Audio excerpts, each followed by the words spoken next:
Good afternoon, everybody. Good afternoon. Welcome to our next online sessions. I'm very happy to see you at the moment. We have about 20 people now. Private track as usual. Could you hear me well?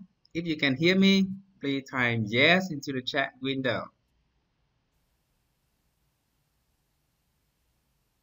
Perfect. So we have quite good connection this afternoon. Now, so I'm talking to you guys from my home. Okay. Where are you now attending this meeting? Are you still on the campus of Open University, or are you at home, or are you in an internet cafe?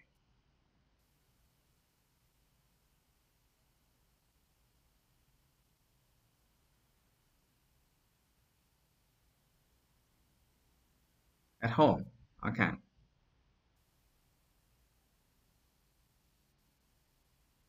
Wow. So we have two people in the internet cafe. Well, it's okay to be in an internet cafe, but sometimes it will be hard for you uh, to speak to the whole class, especially when you are uh, doing a group discussion.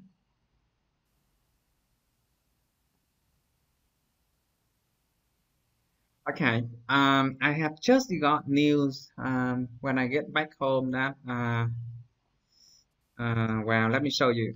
Đà Nẵng city is now in the social distancing, and I think that's a very quick reaction from the Vietnamese government.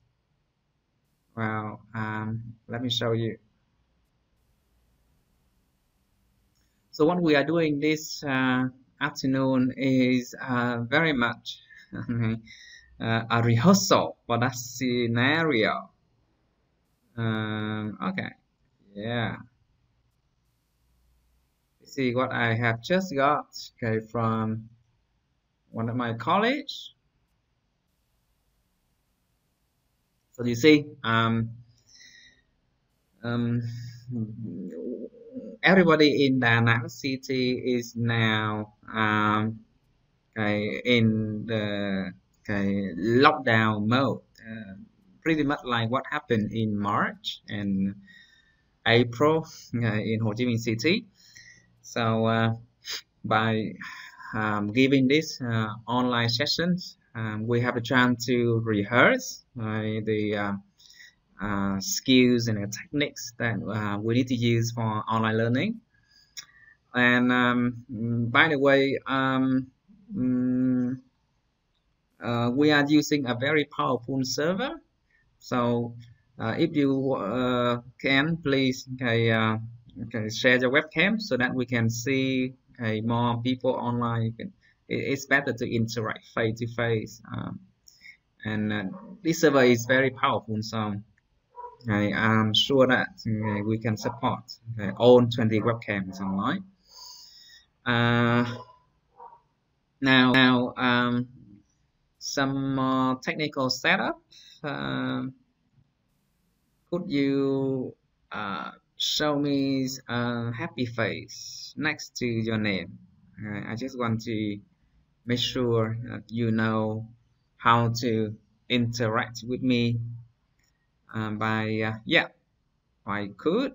Cool. Okay, yeah, thank you. So I see several people in the internet cafe. Hello. Yeah, really nice to see you guys there. So yes, I'm still waiting for the happy faces, okay, from more people. So show me a happy faces by clicking on the name and then select status and then select happy. Okay. Now, the next thing we need to to learn is to use good lighting for the webcam. So try to find a Okay, place a seat where you get sunlight into your face, not sunlight into your webcam. Okay, so if you sit facing the window, and this is the setting that a lot of teachers use during March and April. They sit in front of the window, and then the lighting instead of going to their face and reflected to the webcam, yeah, I mean they have the back to the window, and then the lighting go into the webcam, and it looks totally dark, right? So when you have the webcam, yeah, try to find a setting where the lighting is good. Now, we are not doing online attendance check today, and instead I'm going to do traditional attendance check. So somewhere during the meeting, I will call out your name, and if you are at the meeting, if you respond, I will give you a tick in the attendance track. And this is a very useful tip for taking attendance that the teacher use to make sure that students do not, just turn on the webcam, turn on the computer, and then do something else or sleep. Okay, so from time to time, I will call out your name to take attendance.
Okay, so I have with me now the yeah, attendance list for this session. So from time to time, okay, I'm going to call out your name in order to take attendance. Okay, if you have technical problem, if you cannot share your webcam, that's fine. But I need to make sure that you are okay with me during the session. So, what do we do this afternoon? We are going to hide this.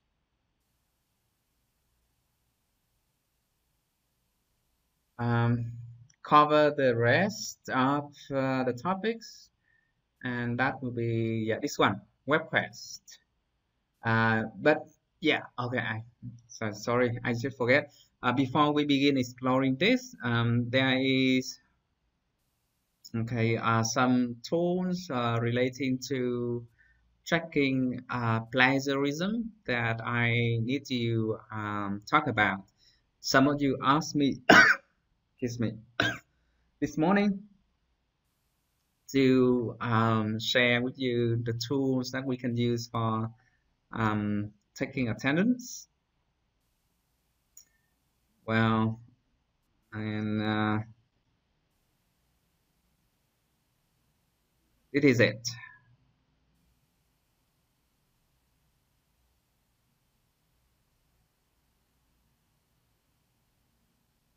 The first tool that I want to show you is called Grammarly. Um,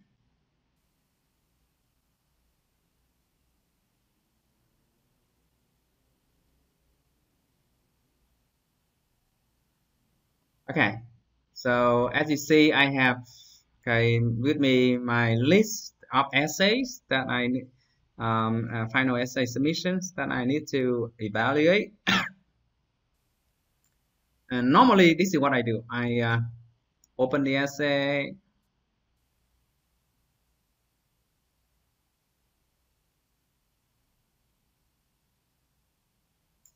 and what? Scroll down,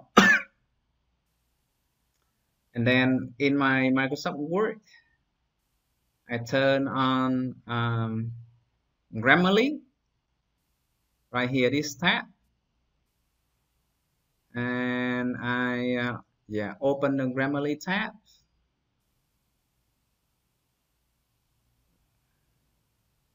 right here. Okay. Now, Grammarly is mainly used for improving student writing. As you see, it is suggesting writing issues that can be fixed. But the cool thing about Grammarly is that it can give me the option of tracking plagiarism by clicking on plagiarism, and then very quickly, it tells me which part of the writing is from the internet. So you see, this student have 1% of plagiarism, and as you see, it's shown here. Okay, this part is from the internet, so I click on that and see, and try to see where it is.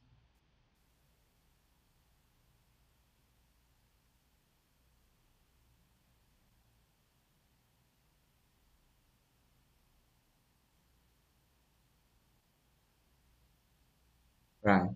So you see, if the content is from the internet, I I can track quite quickly where it is from. So I already see from here, and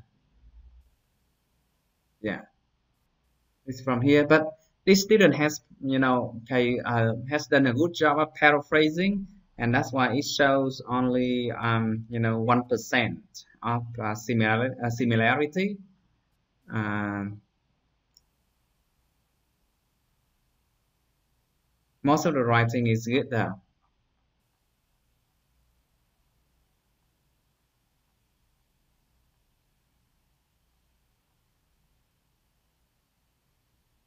Okay. So Grammarly allows you to, okay, let me show you, integrate with Microsoft Word. I have a tab here for tracking plagiarism.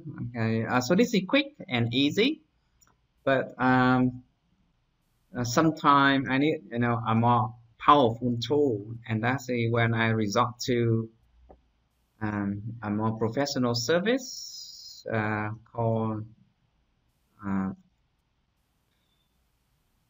Turnitin.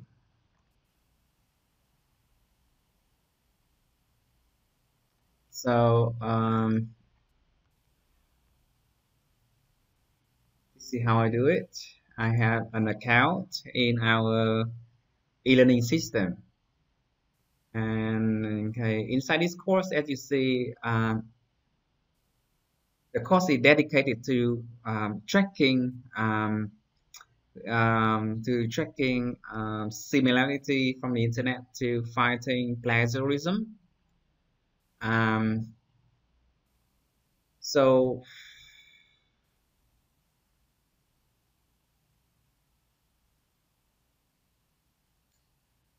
These are the article that I have recently tracked. I just upload the article here and wait for turn it into show me the results. So when I click on this writing, for example,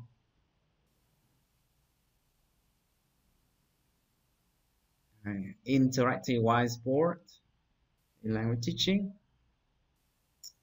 and yeah, it shows me 80% similarities, but I need to find out why. So I click on the file,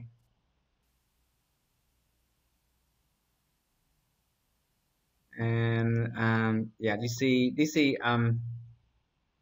draft article from a students, and if I click here on the report, I can see that the contents of these articles is from as you see, it is from the essays of the Open University. If I exclude the source, exclude this, then it shows me that the similarity is only 8%, and that is perfectly under acceptable range. So what does this tell me? It tells me that the master thesis in TESOL of the student was submitted to Open University, and Open University uploaded the essay to their Turnitin track.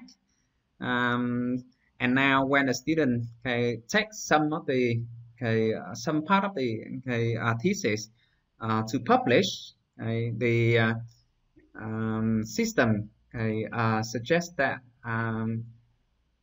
the text, a lot of the text come from the master thesis, and if I want to check, just need to click on the sources, and you see it shows me which part of the text is from, and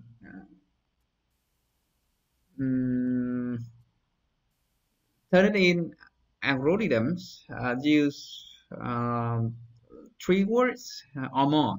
It depends on how many words you set in the engine. Let's say if you can find 3 consecutive words that are similar on the internet, it starts to flag that as similarity. But if you want to be a loser, you want to start checking from 5 words, you can define it here, right? If I come here and then train the settings,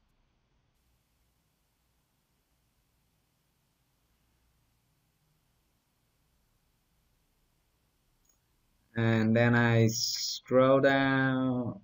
Okay, you see.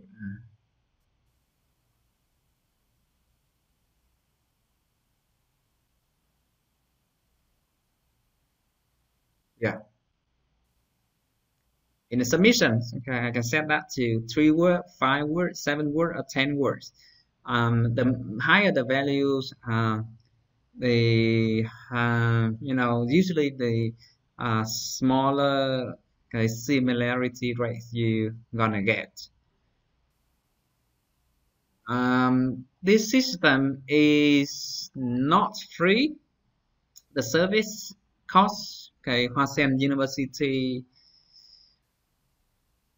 around 400 million dong a year for the whole university.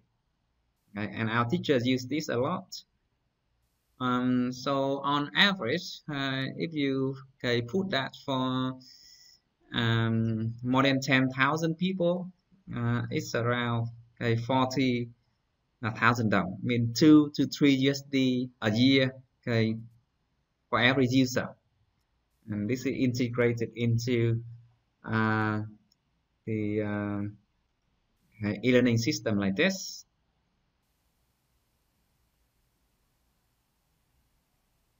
$400 million a year for the whole university thing.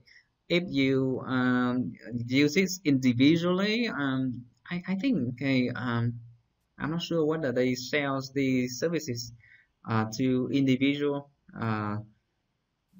user, but we have several alternatives, right?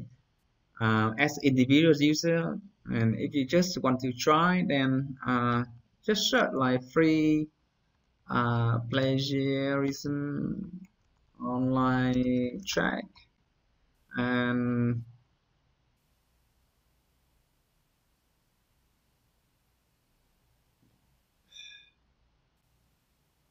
you have these services. Grammarly does give you some free tracking, but the paid version, of course, is more powerful. So easy like this. If you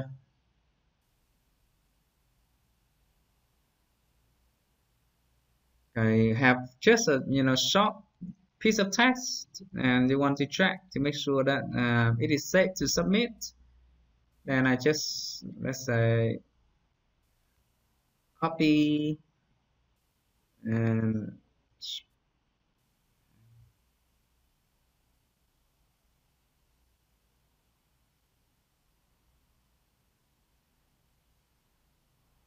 yeah, paste the text inside the text box and track plagiarism,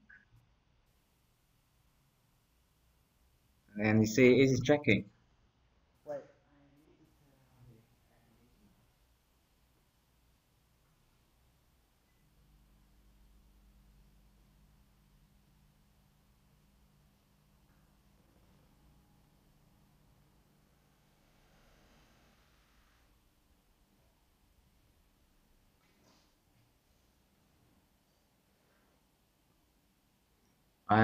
Yes, congratulations, you have 100% unique content.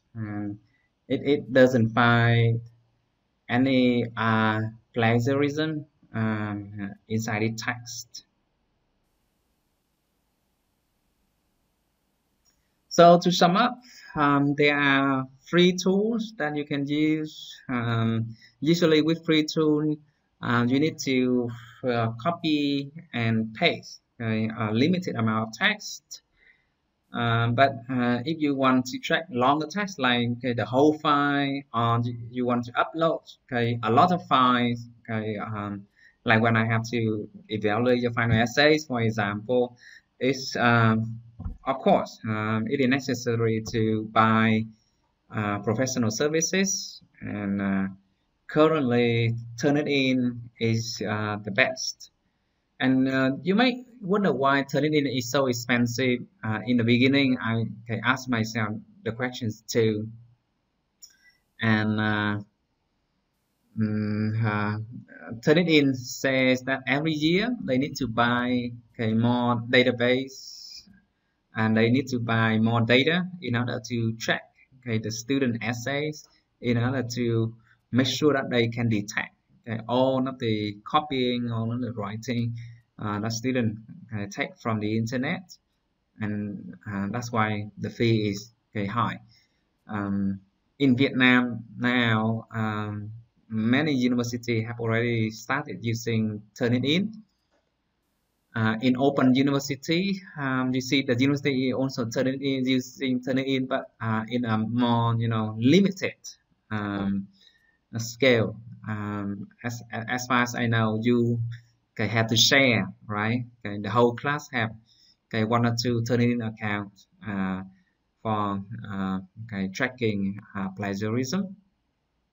Um, Now, any questions or any comments about using plagiarism track tool?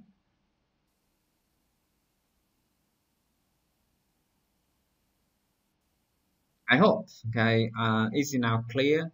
So my advice is never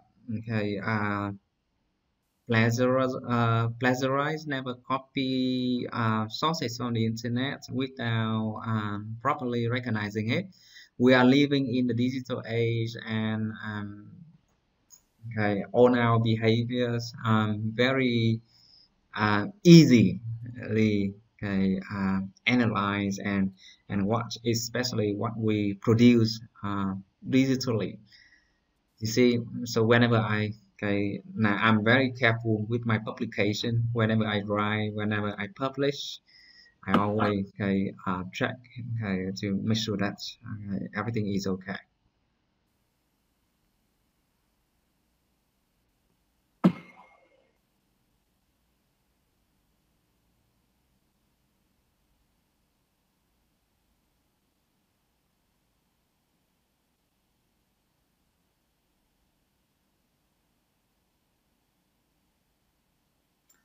Um, yes, yeah, I got this comment from Fat. Your friend wrote her original sentence, but Sterling still claimed that she copied that sentence.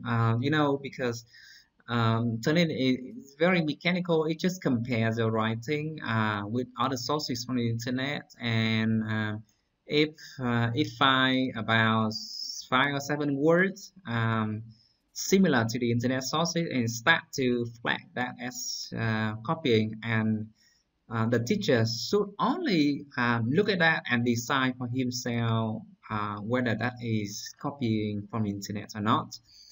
I will be very happy with just a few lines, okay, similar to internet sources. But if you have the whole paragraph, okay, similar to internet contents, then probably that's a problem, right? If you have just 1 or 2 sentences, usually, okay, don't worry, usually the instructor will not care.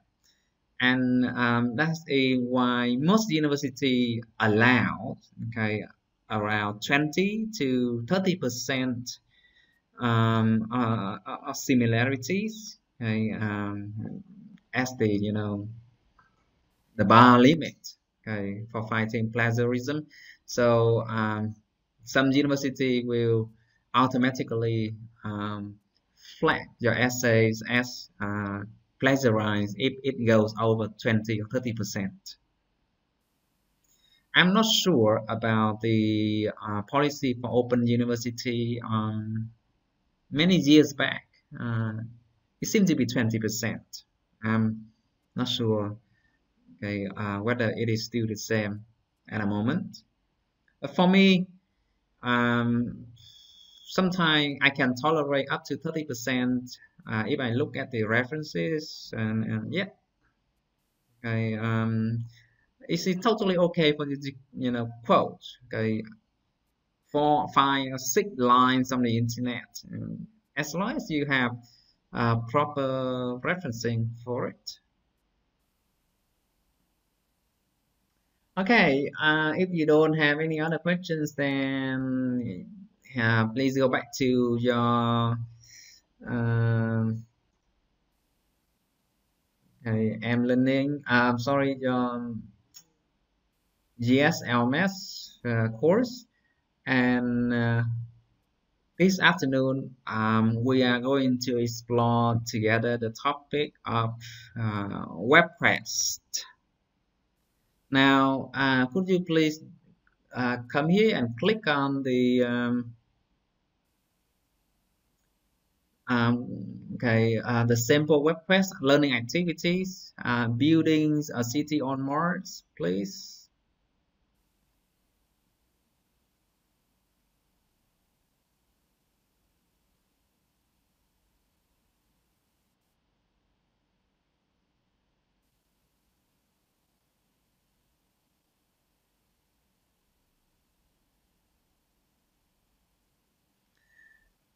Okay, so let me say this again. I need you to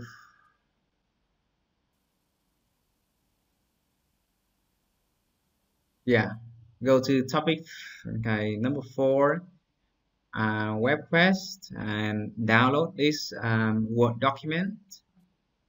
And now, yeah, spend 3 or 4 minutes reading through these learning activities. I will have several questions to ask.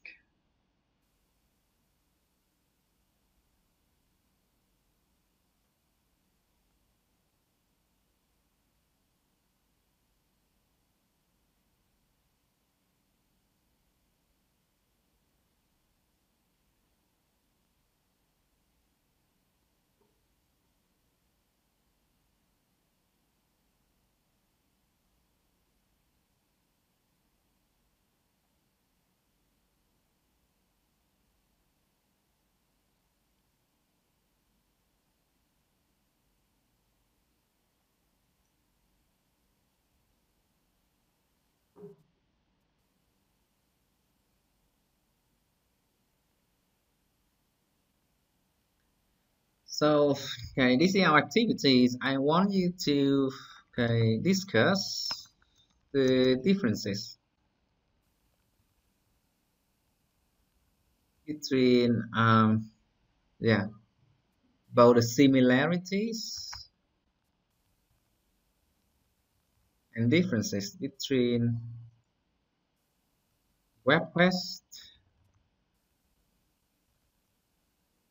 and traditional learning activity.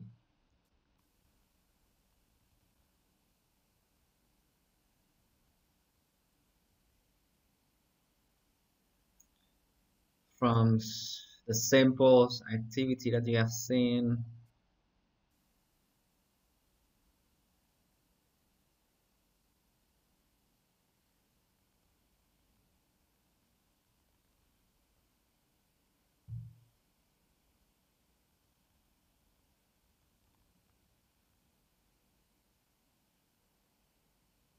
Well, so let's just focus on the differences then. Okay, see, easier.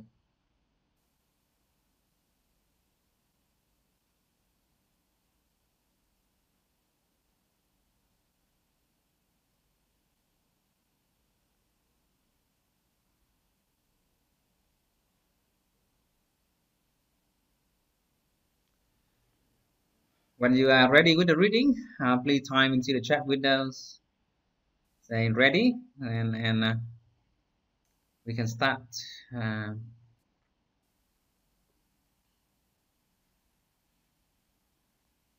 okay, that's good.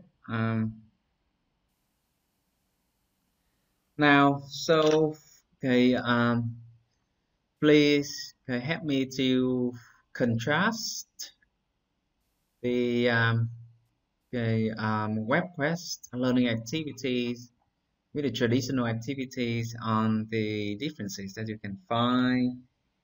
Um, now it's now 10 past 2, and I think the attendance tracks should be going now.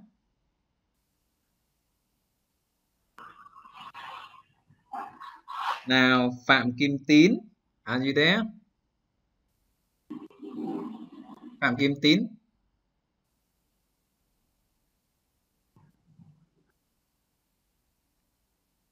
Okay. Okay. Yes, Phạm Kim Tín. Could you please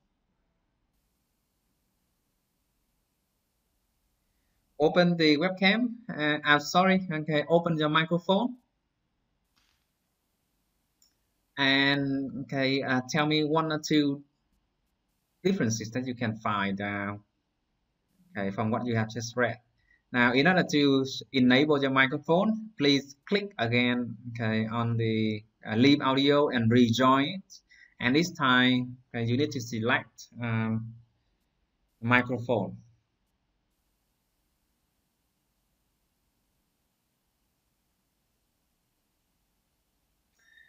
Okay, so Kim Tín is preparing his microphone.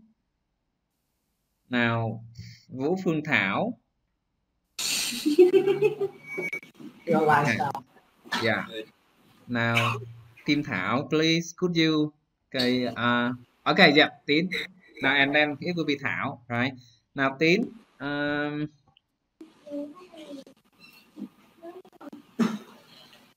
please, what differences can you find out between these web-based learning activities and traditional learning activities? Actually, I still looking for the big difference between web and traditional activity. That's so fun. Yes, correct. Yes, correct. So you can find the differences. Okay, anyway, attended track. Now Thảo, Phương Thảo, you ready? Yeah, thank you, Tin. Okay, when you find any other differences, please let me know. Yes, yes. Thank you, sir. Okay, and then after presenting, after talking, please mute your microphone. Okay, just mute, and then you can unmute it later. How? Can you find any differences here?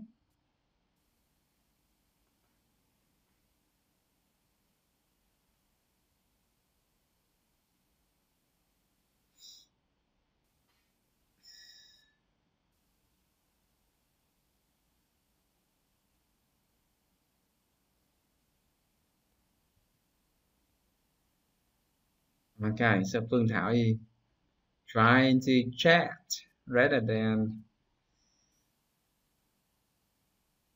talking about this video microphone. Wow, no idea too. It's interesting. Now, how about Phạm Đình Báo? Are you here?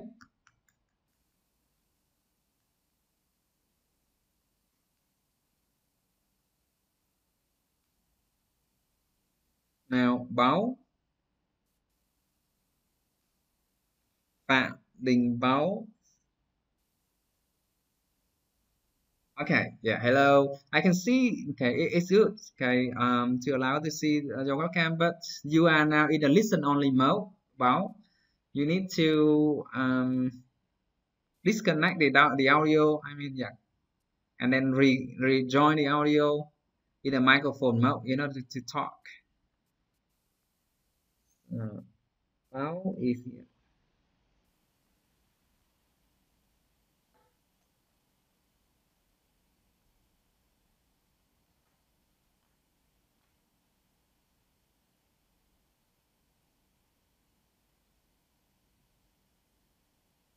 Yes, okay, thank you for the instruction. Click on the headset to leave the audio and then join again. Yeah, and this time select the microphone. Don't select listen only, because when you are in the listen only mode, you will not be able to talk to the whole group.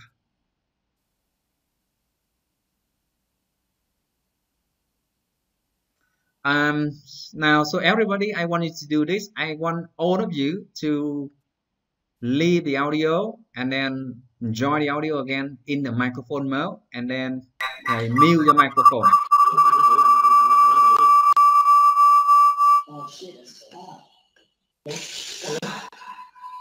Hello. Okay, hello, Bao. Yeah, I can hear you now. Yeah, just wait a little bit because everybody is joining again using the microphone mode.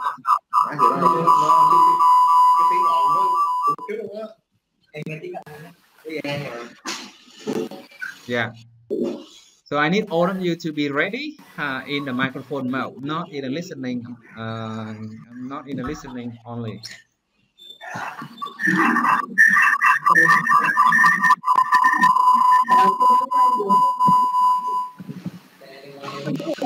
Yes.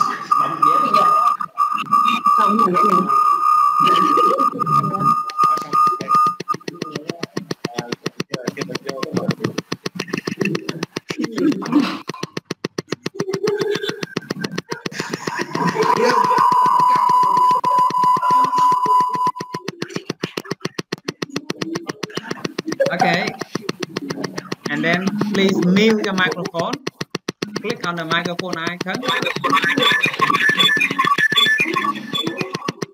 Yeah. Please mute the microphone. Mute it. Yeah. Thank you. That's better.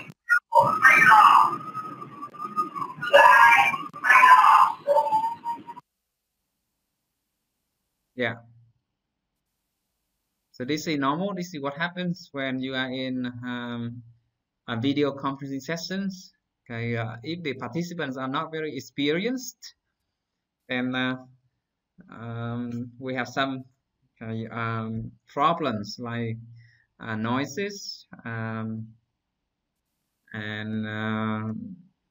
okay, other sounds from the neighborhood coming into the meeting room. But that's fun. Okay, that's bring colors to the meeting.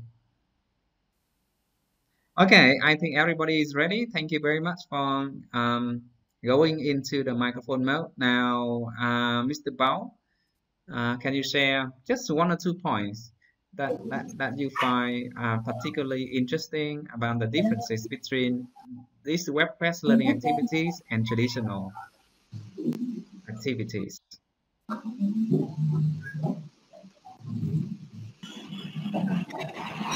Sorry, sirs, I have no idea Yeah, yeah. Okay, please keep going.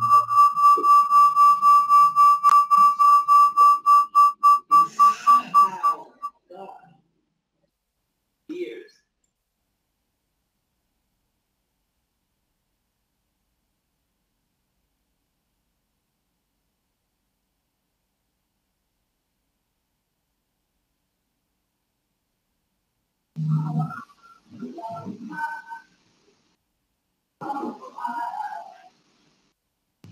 Now, Bao, I cannot hear you.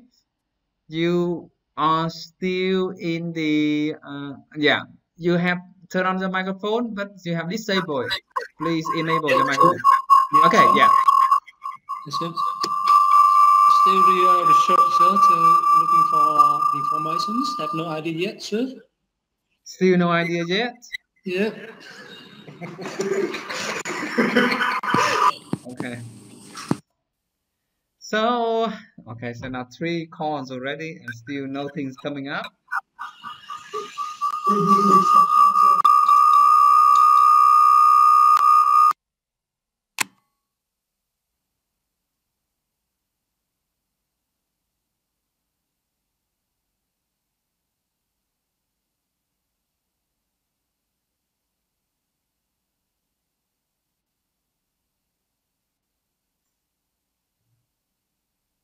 So who can share some, some, opinion or some ideas about the differences?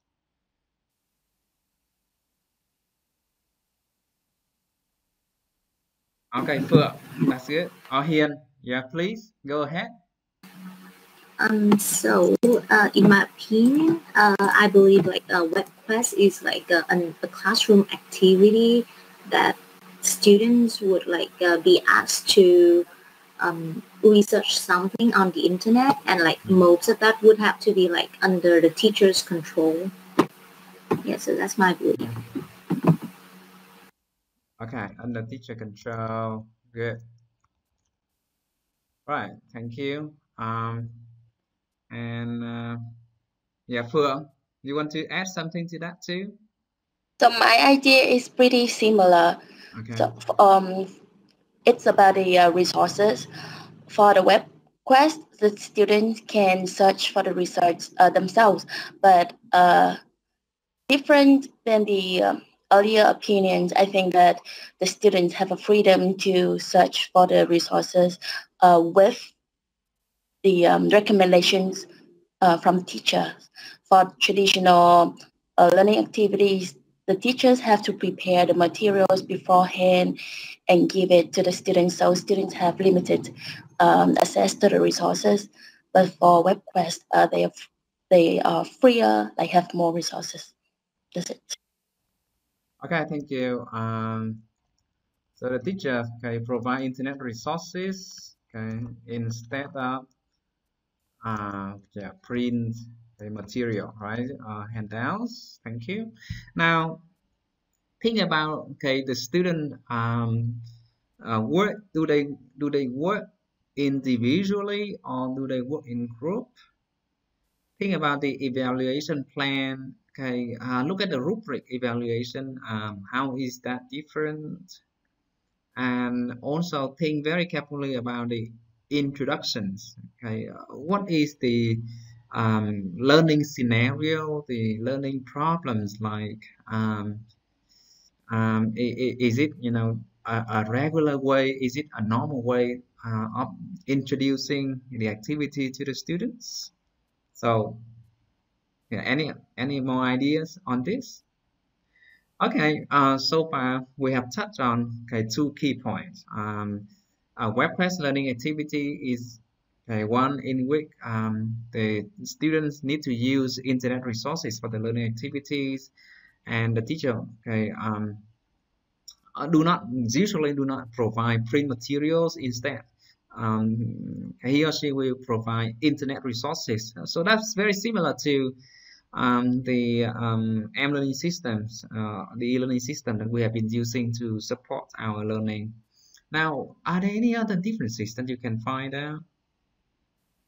So thank you for Hiền. Okay, Thanh Thảo. Yes, I'm here. Yeah. Can you Sorry, the say connection something? is weak and I can't hear anything and I just clock in again. All right. Okay, Can you that's fine. repeat? So I'm just asking to look at the simple web quest, designing a city on Mars, and see if you can find any differences between these learning activities and traditional learning activities in terms of student collaboration, in terms of evaluation, in terms of the the skills, or the the critical thinking levels that the activity is trying to develop for the students. So you may want to zoom into the introduction part now, and see how it is different from a regular learning activities.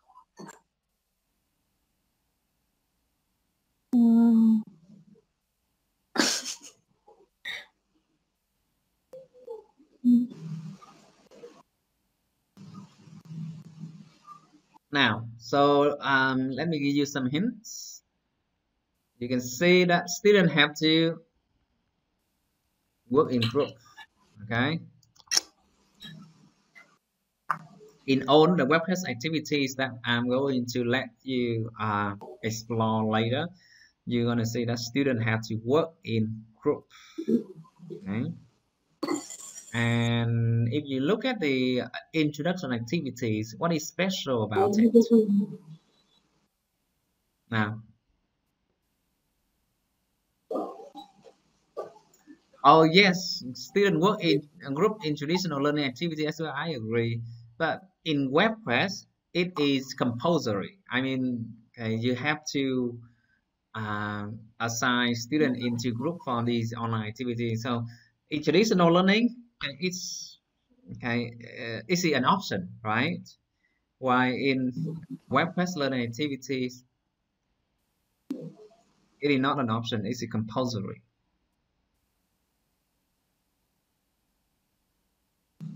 You cannot do a web quest individually, and that's the thing.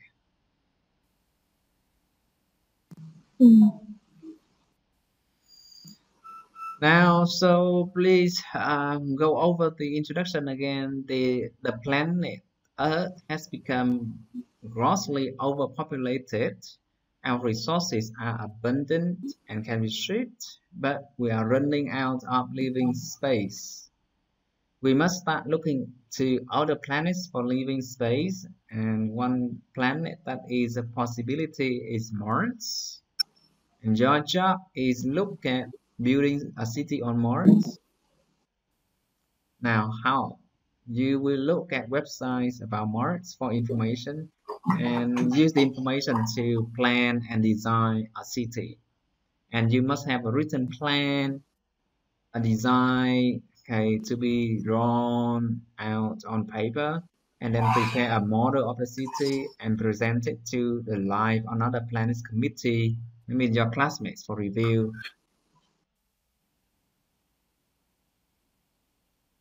So if you in your team as okay decide to choose it, what must it have to sustain life? Where can you build a planet? How will you transport resources? Would you live there? This is a very special way of okay, hooking up, activating student background knowledge and getting student interested into in the learning activities. Now,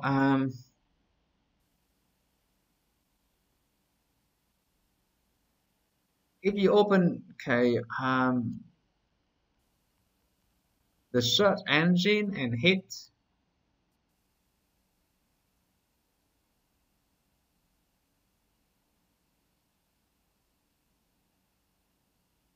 web quest, as you can see on my screen now, you see this is a quite popular topic, um,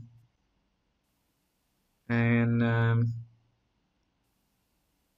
web quest, the ideas of teaching and learning via web quest has been around for I think only 20 or 30 years with the popularity of the internet, of course, okay, because without the internet, okay, there will be no way you can organize these kinds of activities, right? And one special components of the web quest is to develop the um, okay 21st century skills for students. So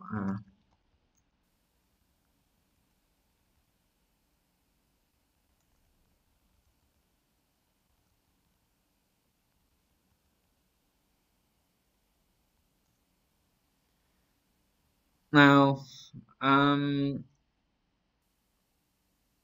there any ideas? What are the 21st century skills? I'm pretty sure that you have heard about it. Okay, sometime one or twice. Okay, people mentioning 21st century skills, kỹ năng thế kỷ 21. Oh yes, somebody say 4C. Okay, could you go on? What are those 4C stand for? Now, Quyên Quyên, Đỗ Nhật Quyên Quyên. Have your name on No, actually, I didn't really remember this or see. I just hear where I couldn't remember. Okay, yeah. So you have heard people talking about 4C, 21st century skill, but you are not sure what are 4. Okay, bravo. Yeah, Phượng has got the answers in the chat window. Yeah. So those 4Cs are collaboration, okay, communication, critical thinking, and creativity. Right. Actually, the list is long. There are other skills, but these are the 4 most important skills, and they are defined by UNESCO. In order to be successful in the 21st century, our students, need to be good at these 4 C's. You need to be able to collaborate, to work effectively as a team with other people. If you are, a genius, you are very bright, very smart, but you don't want to cooperate with other people, or you have difficulties working with other people, then nobody wants you to have you in the organization or in the team, whatever. In the 21st century, Okay, we have fewer and few people working in the assembly line, right? In the in the past 19th and 20th century, the world economy were okay mostly mass production on the assembly line, and in the assembly line, everybody is given a very specific task. Your job is to work on your specific task with the best quality and the best speed. But most of the jobs that we see in 21st century, not about repeating, doing a specific part on the assembly line, but instead, um, creating a service, generating service of value. For example, you train people, you do consultancy, like in the banking, in the insurance economies, in hotels, hospitality, and tourism. In all those areas, um, your ability to communicate, to relate to other people is crucial, and that's why school now need to prepare students for that ability. Our students need to know how to work well with other people, how to cooperate, how to solve conflicts and problems that arise when they work as a team, right? Communication here is not only about presentation skills, public speaking. It is about your ability to be fluent in both oral and presentation and written communications. You need to be good at both your mother tongue, Vietnamese, and foreign languages like English, for example. So communication skills is also about active listening. Okay, you know how to engage people, how to listen actively to people. All those things are important to build trust, to build rapport with other people in the service economy. Critical thinking it is now very familiar. Okay, to students. I'm pretty sure that you have done readings and you have been given training on these issues with information vastly available on the internet on all sorts of topics. The ability to tell what is right, what is wrong. Okay, the ability to tell the facts from the fictions, to make your own decisions. Okay, is very important. You cannot just anything that comes from the internet automatically, right? You need to be able to judge the information. That is important. And lastly, creativity. Now, with creativities, we are talking about the Bloom taxonomy.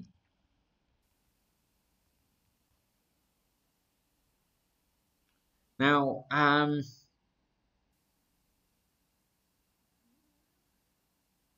have you ever heard about the Bloom taxonomy before, everybody? Now, just say yes or no. Okay, please say yes or no to my poll. Bloom taxonomy. Wow. 10 people say no and 5 people say yes. How about the other people? There are only 15 responses. 17? Now come on. Okay, there should be more. Some people must be sleeping.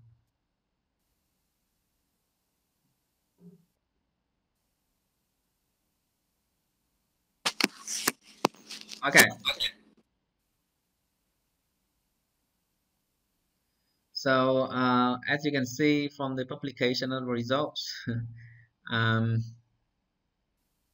I'm quite surprised. Half of the class, almost half of the class, have never heard about the Bloom taxonomy. Well, okay. You see a gap, you know. So if you search Bloom taxonomy,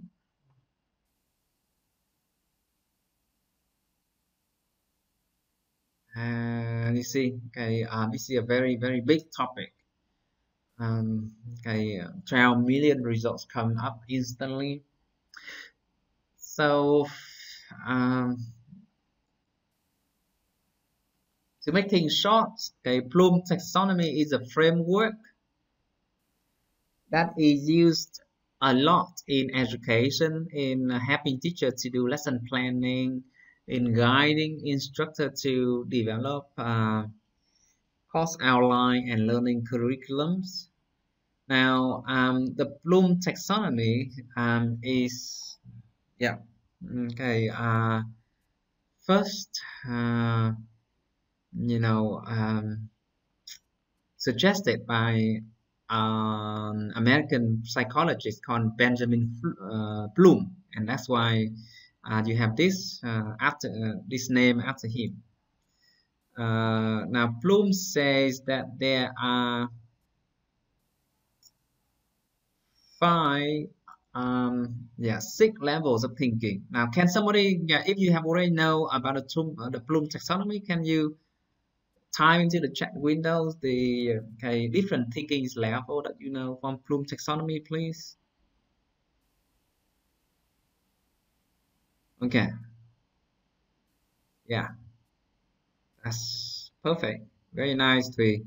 So, according to Benjamin Bloom, we have 6 levels of thinking. So we have at the top, from top to bottom, right? We have creating, evaluating, analyzing, applying, understanding, and remembering. Okay.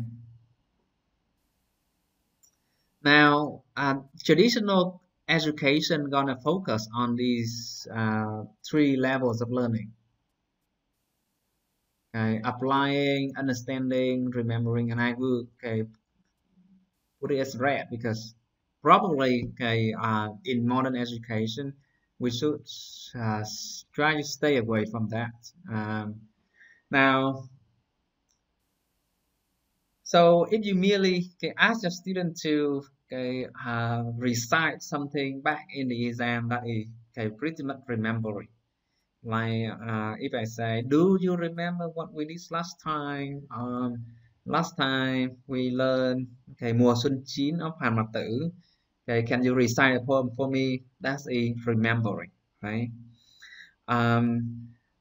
Understanding is a little bit further than that. You at this levels of learning, the students should be able to digest what they have remembered and explain. For example, coming back to the poem mùa xuân chín, right? The student need to be able to make sense of the verses.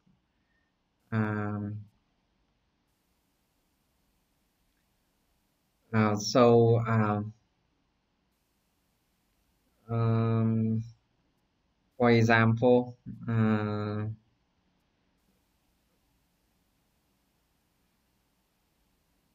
they need to make comments like ở đây sương khói mờ như này, ai biết tình ai có đậm đà. What the poet is trying to say with this line, they need to be able to answer that kind of question, right? That's the understanding. And applying is basically use the information that you have learned in order to explain something else. For example, after learning about the geography, and then you need to um, mm, answer these questions like um, okay,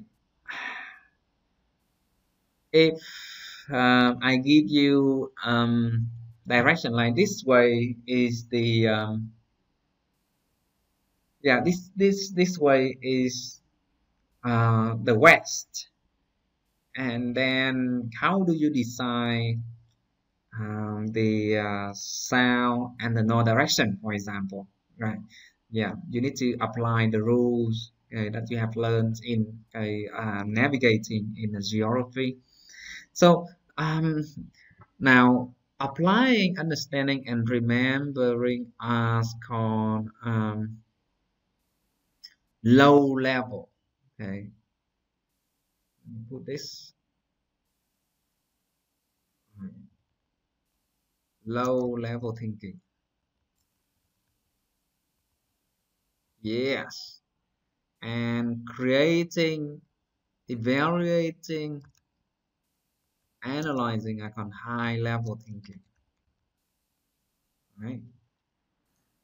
In the 21st century, if our students are to succeed, they need to be good at the high level thinking skills, analyzing information, evaluating information, and creating the information, creating things. Now, so could you come back to designing a city on Mars and tell me, via the chat windows, what do students need to create in these learning activities? You see, this learning activity try to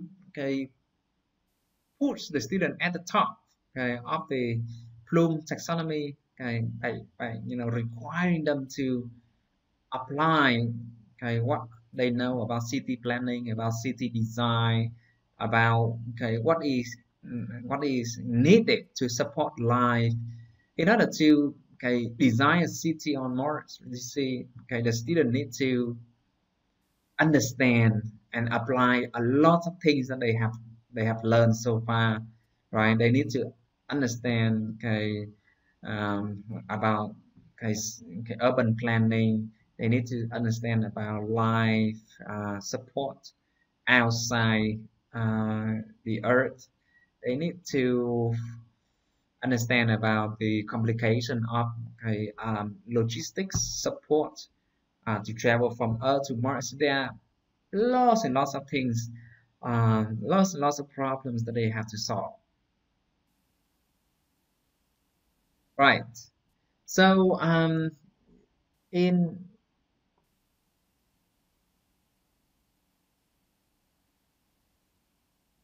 you see in this learning activity, the student needs to design and plan a city. That's very high order thinking skill, right? They need to evaluate their plan and then submit their plan to a committee, and the committee will evaluate your city model and provide feedback. Yeah, so all of these are very high level thinking skills.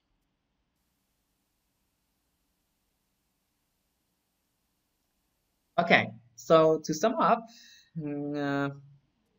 I hope you now have some ideas about what a web quest is like. A web quest is essentially an internet search learning activities in which students need to use the internet to find resources for their learning, and the teachers, as you see in the process, provides student with instructions, and then more importantly, a list of resources for them to look at. This is important. Of course, you can just tell students to go to the internet, but if you merely say that, and then they put the keyword into Google. They come up with mm, they come up with millions of websites, and that is like, oh, okay, you are on Earth. Okay, they don't know where to go, what to look at, right?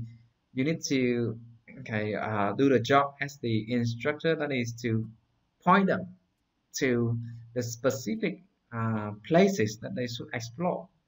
Right? And that's a more and more the job of 21st century teachers. Our job is to provide keywords, is to point, okay, to, okay, places of values to the students. It's sort of like, okay, what we are doing in this technology course. You see, there are millions of softwares, apps, and tools and applications, and you can always find them for yourselves by going to Google. But as the instructor of the course, my role is to try to curate a list of things and show them to you, and okay, help you to explore the resources.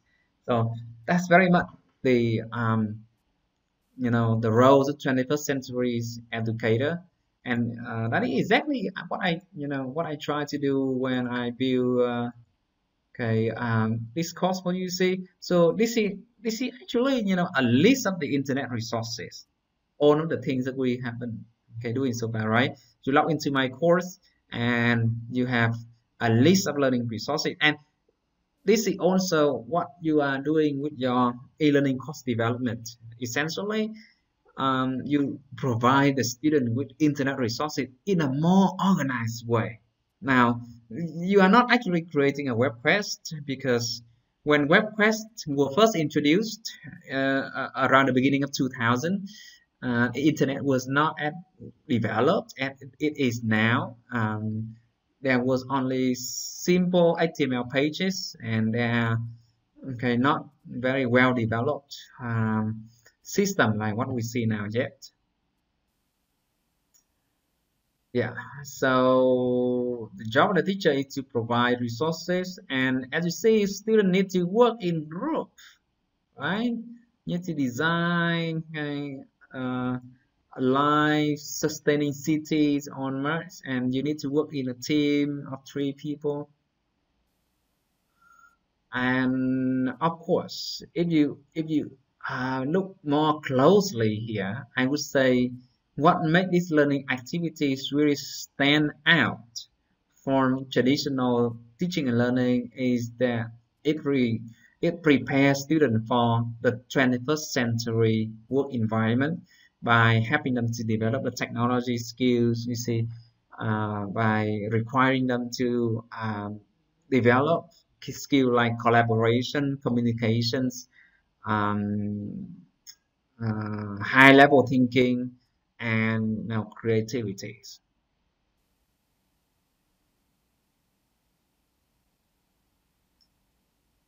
So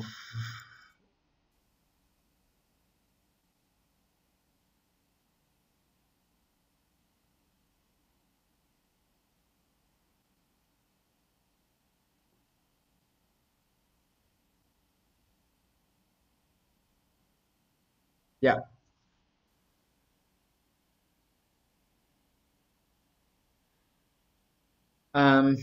Okay, this is from the textbook, right? WebQuest is an inquiry-oriented learning activity where students can get some of the information from the activity, or all of the information from the activity from internet sources. And the main purpose of WebQuest is to develop high order thinking skills. I hope you now have solid understanding of what it means by high order thinking skill, and not a sort of simple information retrieval. Now,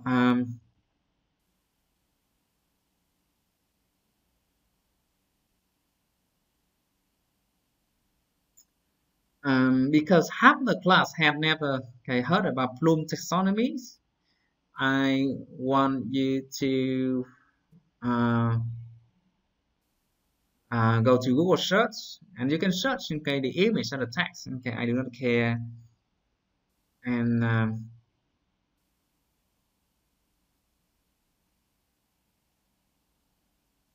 Now, okay, do this activity for me. Suggest a learning activity.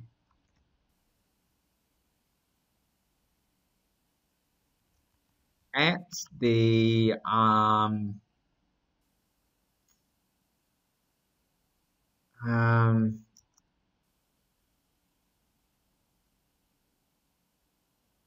applying level.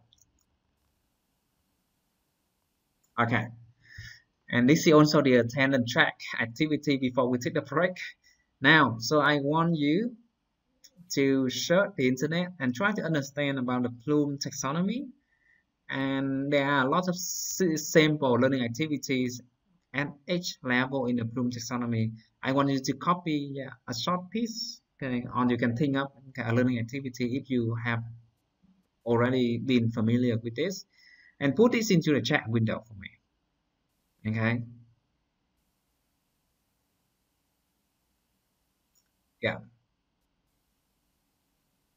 So let me repeat the instruction. I need you to read about Bloom taxonomy. This is very important, believe me. If you are trained to be a teacher and you say you do not know about the Bloom taxonomy, it's a very, very big gap. So give me an activity that helps students to develop their skill at the applying level. Suggest some learning activities at the applying level.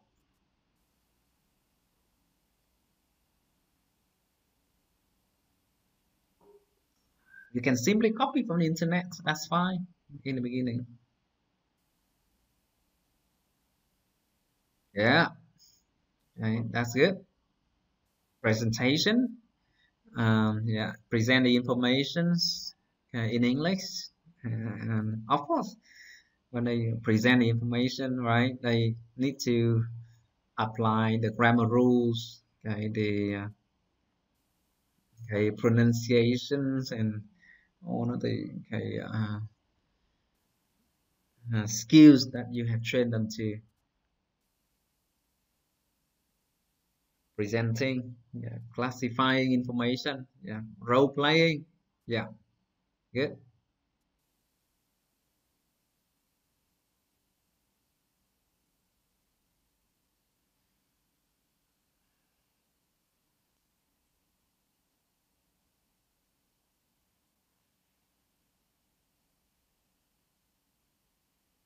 So yeah, Duy Yến, okay, got you here.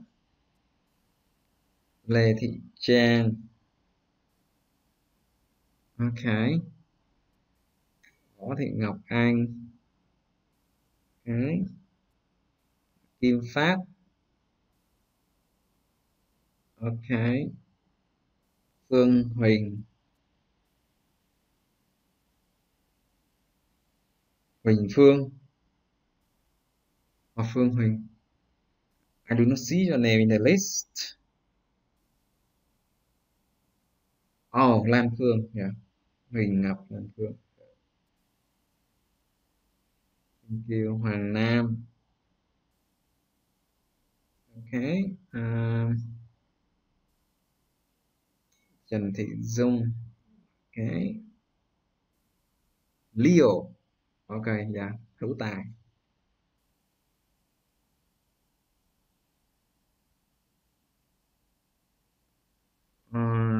Anh Thư.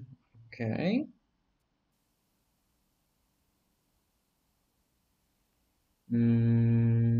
Trịnh Thiên Thanh Thảo.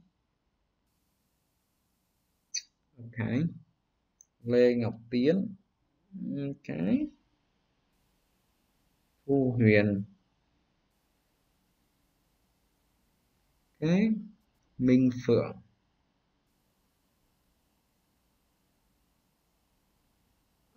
Quốc Thịnh. Okay. Yeah, here. Ngọc Thiện. Okay. Thu Hiền. Hồ Hải Tiến. Vân Bò Dìa Dê. What's the name? Hiền. Okay, Kim Tín.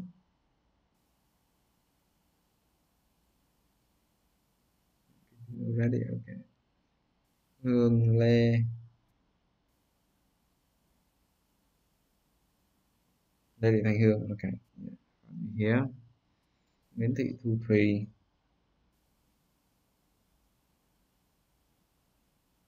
Okay, got you here. Phạm Quốc Thịnh. Okay.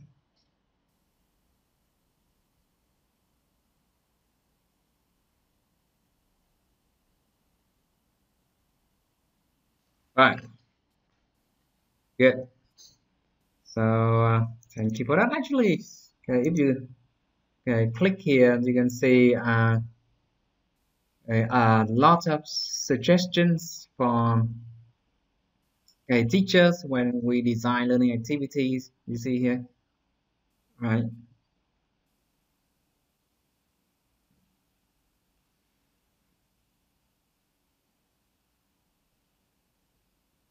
Yeah. So the Bloom taxonomy is very influential in teaching in education. Okay, make sure you spend time learn about it. Okay, read about it. If you, as I have said, okay, if you are trained to be a teacher and you say, I don't know, I have no idea what Bloom taxonomy is, okay, what kind of training have you done?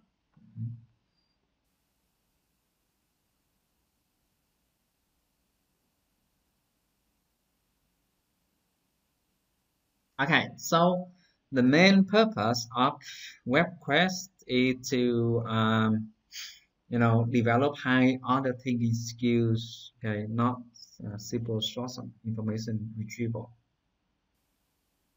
Now, what makes a good web quest? A good web quest is, yes, one that helps students to develop high order thinking.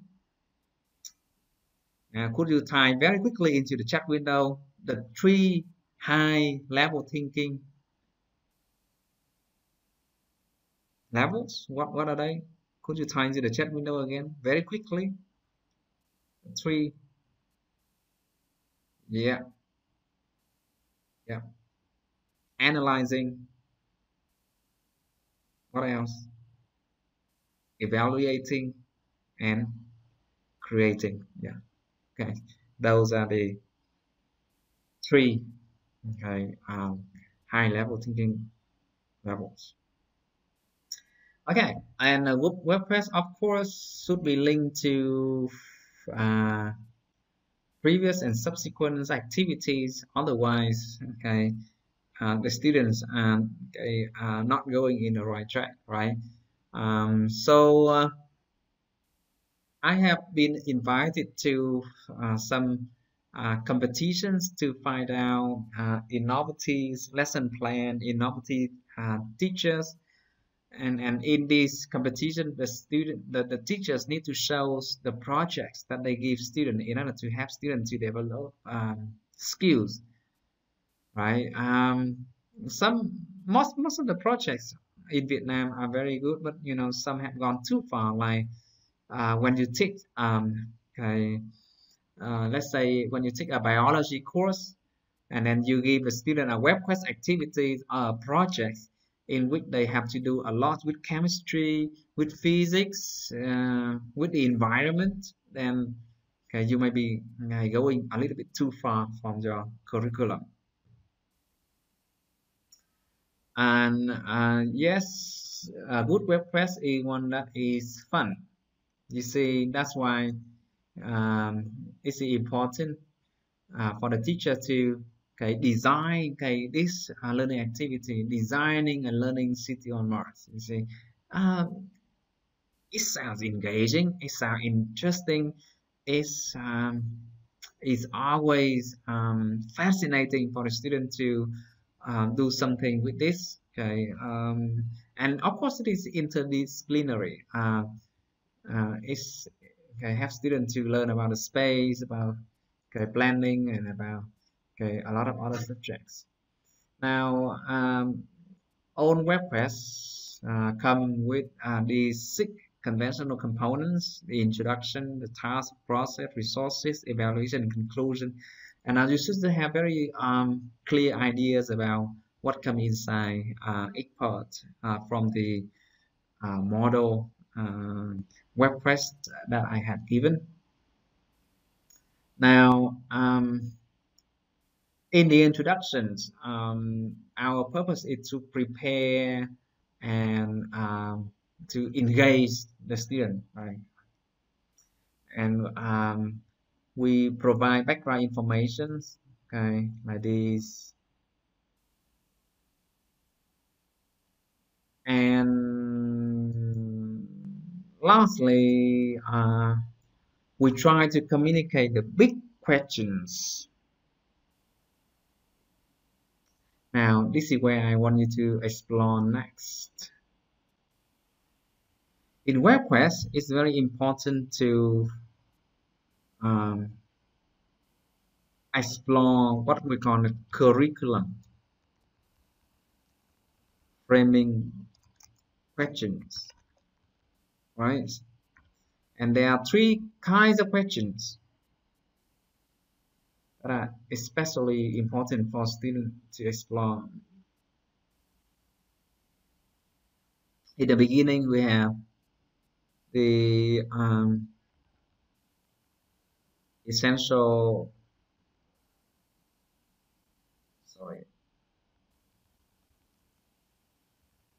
questions, or we also call this big questions sometimes. And then we have the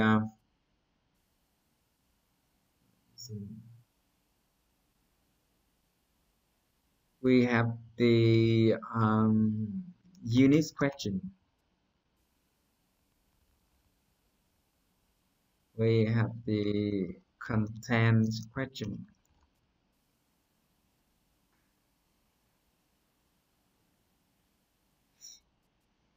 Now, can somebody explain to me the differences between these kinds of questions that we should ask our students? Any ideas? Have you heard about these things before?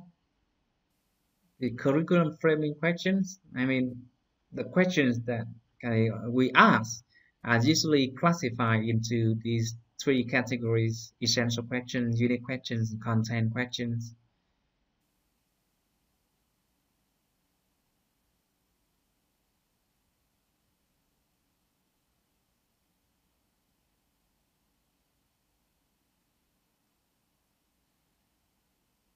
Now, come on.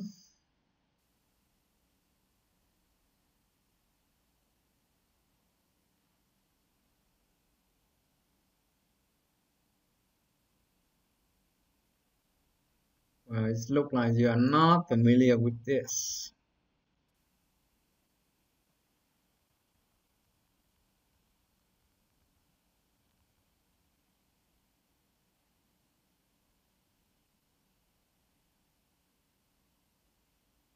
I type in the chat box. Okay, thank you for yeah, 3 which essential question is the biggest part. Yeah. Define something. You think what is, yeah, instead of giving all the questions, activate student thinking. Now, if you search essential questions into the into the search engine, you see it's mind-boggling. Nearly 2 billion results coming back. 1.7 billion results return. That show how big this topic is in Western education. It's very important for us to understand the nature of essential questions and the different kinds of questions we should ask. So now I want everybody to spend about 10 minutes to simply look up essential questions, unit question, content questions, and then everybody give me an example of an essential question or big questions. Now, give me one big or essential questions that you have learned, that you have got in, and put that into the chat window. Is that clear, everybody?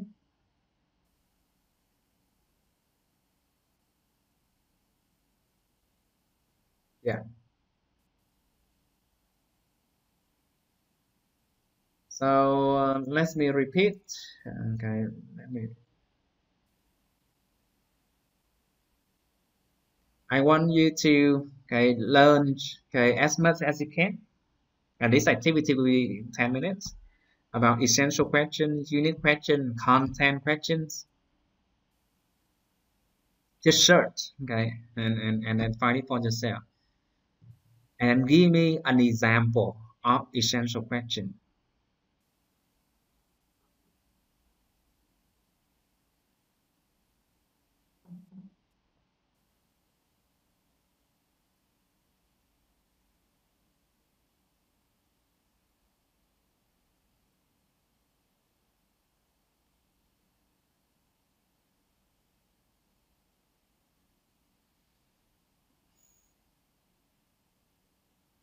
Yeah, it's easy just to copy, or take the question from the internet. The more important part of doing this is I want you to understand the nature of essential question. What make a question essential? Or what make a question big? What make a question small? What make a question important and what make a question not important, right? So it's more than just giving me the question. It's about telling the difference between the different kinds of questions. And so to put it a different way, what is the difference between an essential question and a content question? Yeah.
Okay, we have a long pause from Fern.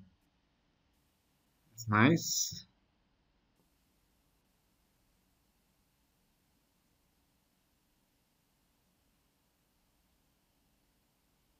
Okay, so what are some strategy for building effective oral communication skill? Now you know whether that is content questions or that is big essential questions, right?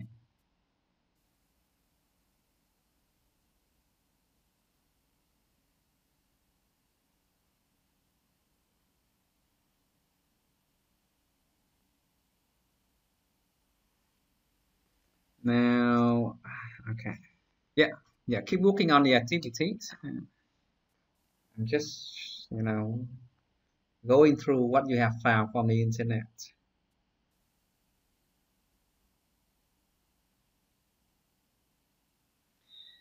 So, um, from the reading, we understand that essential questions or big questions are questions that are, open, questions that you cannot simply give the answer, right? It requires you to think very critically, to think very hard, and each time you ask yourself that questions, you make new sense, you make new interpretations. It you know Sometimes, okay, an essential question can be very simple. For example, who am I? Right? You know that, okay, that question, right? That is, okay, a recurring questions in Western culture. When you ask the question, who am I? Um, it's not easy to answer. Okay, uh, to these questions. Yeah, about family lineage. Yeah, I am, okay, the son of my parents. Okay. I am a citizen in Vietnam. I have Vietnamese cultural values. But, okay, look at it from the, okay, biology side. Where do I come from? In Buddhism, okay, it is believed that, okay, in the past, I was somebody else. So, if we think about that directions, what will my past life was like, and what should I do in order to have, a better future life? That's a very philosophical questions. For example, who am I here is also about the universe. My spawn, my bone, my skin, the only, okay, elements that make my body now actually come from the outer space. And, okay, whether you believe it or not, okay, the elements that make your bone, okay, your calciums, are actually from a death star in the universe. If you think about it, that's why you start to see a lot of things that are involved in these questions, right? So who am I? Again, okay, lead you to many directions in reflection, in thinking. Yeah. So what is happiness? Is also an essential question, a big question. Does it mean we have a lot of money? Does it mean something else? Um, can we be happy if we are, really poor people? Are we happier in the industrial age or in the, pre-industrial age? I'm not so sure, right? What is happiness?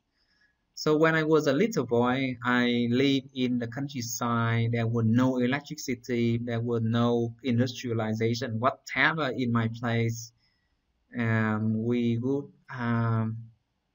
because there was no electricity, right? There we would have dinner at 5 or 6 p.m. in order to make, you know, use up the, okay, twilight. Okay, and then own family would have finished dinner at around before 7 p.m. And then, okay, we have, okay, community activities like my mother or my grandmother would, okay, tell stories, okay, in the candlelight or in the oil lamp, and everybody would go to bed at 9 o'clock, and we would wake up at 5. Yeah, there was not a lot of food to eat. Okay, hunger was constant, but, okay, it was a romantic life. I guarantee you saw the moon, bright star every night, and I would go out, okay, with my friend, cutting fish in the river, clean, okay, fresh. It's not like the lifestyle that my my children have today. So, um, are we happier when we have more, you know, better facilities, more comfort?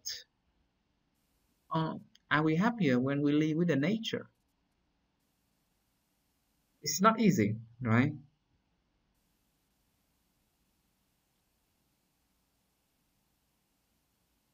Yeah. So that's a question. Okay, what's a happiness?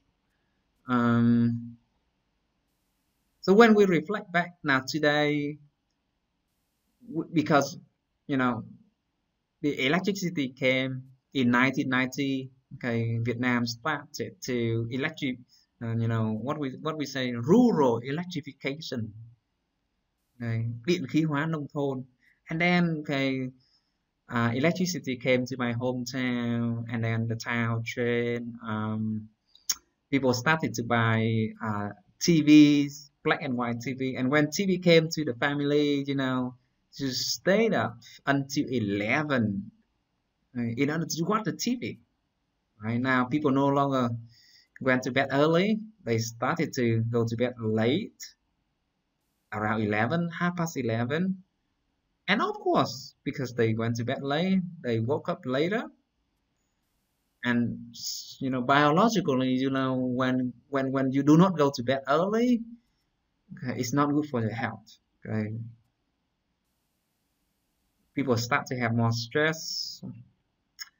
Now, okay, 10 years later, around 2000s, the internet came. Well, by this time, I was no longer in the countryside, I was in the city. And with the internet, now, sometimes we work until 1 in the morning or 2 in the morning. Of course, we make a lot of money, right? We buy a lot of cool things, but I'm not sure whether our life is happier, our life is more beautiful than it was in the past. Right? So thank you for the essential questions. Yeah.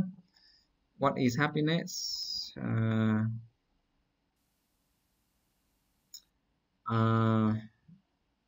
So sometime you can come up with many interesting answers to a lot of essential questions. Now going back, it's time for me to take attendance of several people are still missing on my list. Nguyễn Thanh Tỷ, are you there? Now Thanh Tỷ, could you post your questions to the chat windows?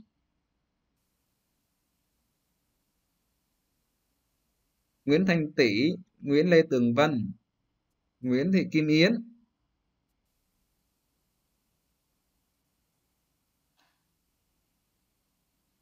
I don't see you today. If you are here, you need to share with me your essential question. Thanh Tỷ, Tường Vân, Kim Yến. Okay. Oh, Nguyễn Thị Kim Yến. Yeah, you are here. Okay, good. How about Thanh Tỷ and Tường Vân? Not here?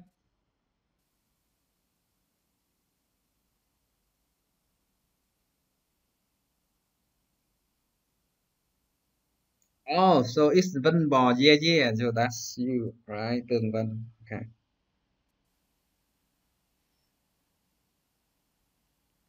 Thanh Tỷ.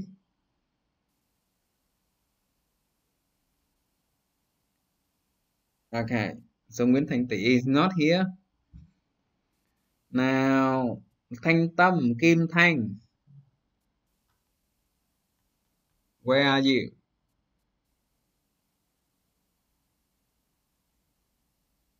Lê Thị Thanh Tâm, Dương Lê Kim Thanh. Okay, good. Kim Thanh, where is your essential question?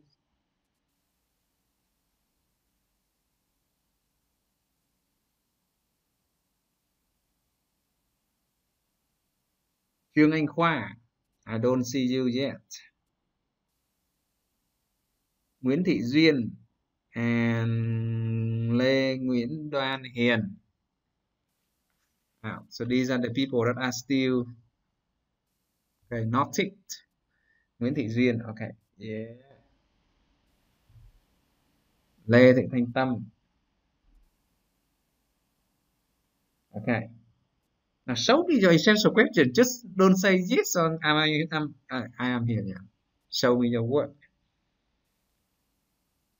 Anh Khoa Đoàn Hiền.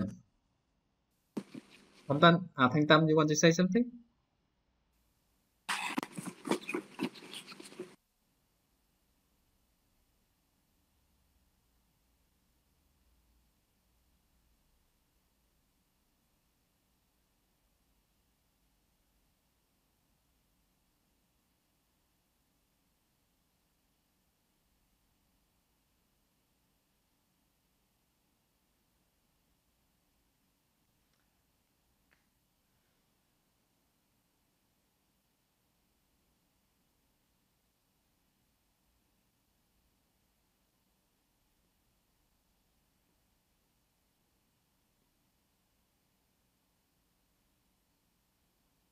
Okay, so I hope that now you are clearer about the curriculum framing questions and those 3 very important questions that we should ask, right? Essential questions, unit questions, and content questions.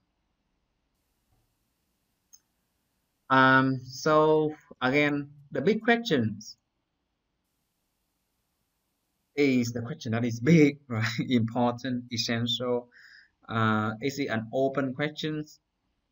Now, by open here, I mean it does not always start with why.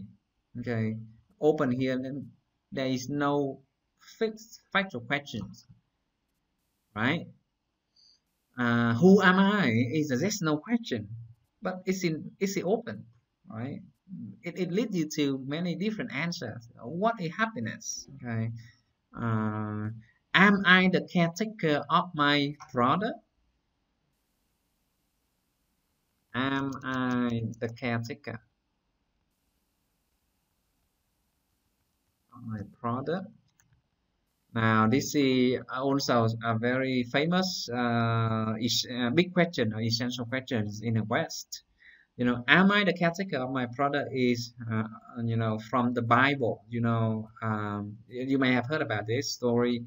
God had chosen Cain and Abel, and because God loved Cain more than Abel, I don't remember. Okay, I'm not quite sure whether God loved Cain or Abel more, but you know, let's say God loved Cain more than Abel, and you know, Abel grown jealous, he killed his brother. And then because God cannot find Cain, he asked Abel, where is your brother? And his answer just bluntly, am I the caretaker of my brother? So this is the story from the Bible, from Christian Bible. And you know, it has a lot to do with human sins.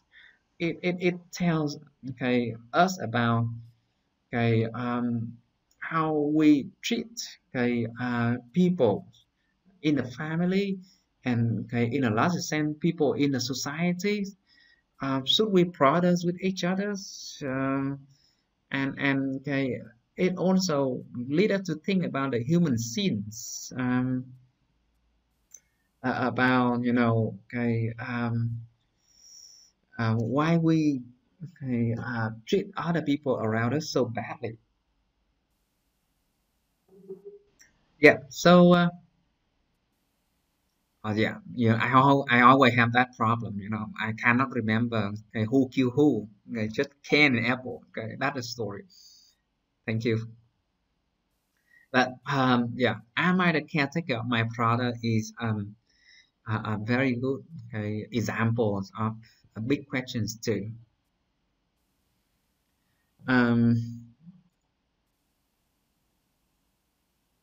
The web quest task in the next part after the introduction. In the task, as you have seen in the example, students are given clear description of okay, what the end result will be, and okay, in the task, student can be required to design an e-learning course, a website, a PowerPoint file for presenting ideas, news articles, or maybe a video.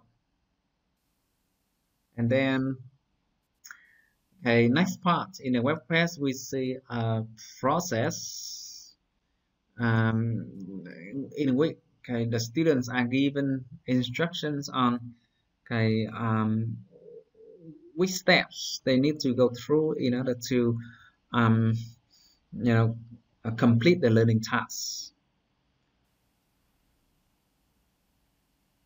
In the resources, usually student gonna get list like this, right? Get a list of the internet links, but sometimes we also see other learning resources like textbooks, okay, in library, audio conference, video conference like what we are doing now, face-to-face interaction, web pages, email with experts, searchable database, and lastly, in the evaluation. Now, after the break, I will show you how to use technology to create something like this, right? Sometimes your university or your school may require you to design an evaluation rubric, not okay, a simple evaluation plan where you give a score to your student. But okay, you need to design a rubric with the evaluation criteria on one side, and then okay, the achievement levels on the other side, like this, right? So actually, we can very quickly do this by making use of some of the tools that I will introduce later. But in WebQuest, normally, okay, when you look at the sample WebQuest later, the teacher gonna use rubrics for evaluation. And lastly, in the conclusions, the teacher gonna summarize the project, encourage students to reflect, explore, keep exploring the topics in other directions, and think about what can improve in the next time. Now, WebQuest may be unfamiliar in Vietnam due to our weak internet infrastructure, and also, in Vietnam and in many parts of Asia, we tend to have a centralized education system where they treat all places in the same way, and that's why the more urban area like Ho Chi Minh City or Hanoi, even though they have a very good internet infrastructure, they still wait for instruction from their higher management. That's why we do not see WebQuest in use much in Vietnam, because of course people will say, in other areas, in mountainous and remote area, and the children do not have internet connection to do these activities. But believe me, these learning activities have been around for a very long time, and teachers are encouraged to to take advantage of this learning method to develop 20th century skill for the students. Now,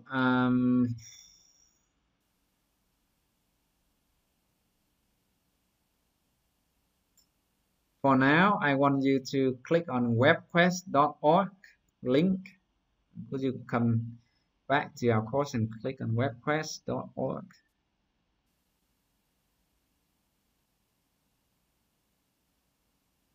And then, yeah, it takes you here.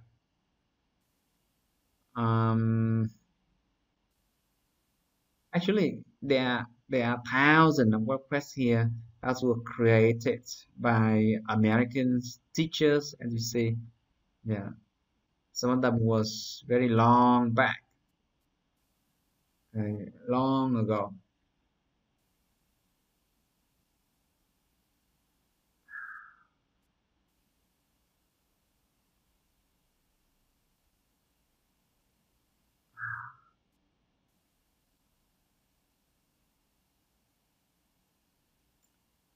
So, okay, I just want you to take a look. Let's say because you are trained to be teachers of English and you teach, let's say middle school students from grade 6 to grade 8 or 9. So I click this and search. You will see a lot of interesting WordPress that teachers, wow, you see, many of them are here, that teachers around the world have designed and share here. When you need, okay, to refer to these sources, sometime in the school, your head teacher might ask you to think of a project or think of some, okay, I'm sharing my screen. Everybody, can you see my screen now? Please say yes or no into the chat window. Or yes. Okay, thank you. So Ngọc Thiện, you might need to check your connection. Yeah. Okay, thank you. If you do not see my screen, you need to tell me. So you see, there's a huge numbers of web quests here on different subjects matter, and you know, this gives you a lot of, you know, teaching scenarios, a lot of situations that you can improvise upon.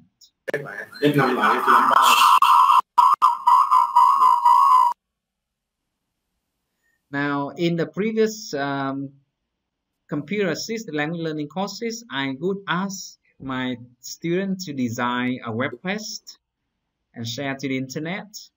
But as I have already said yeah. Recently, we decided that it is more useful to develop an e-learning course.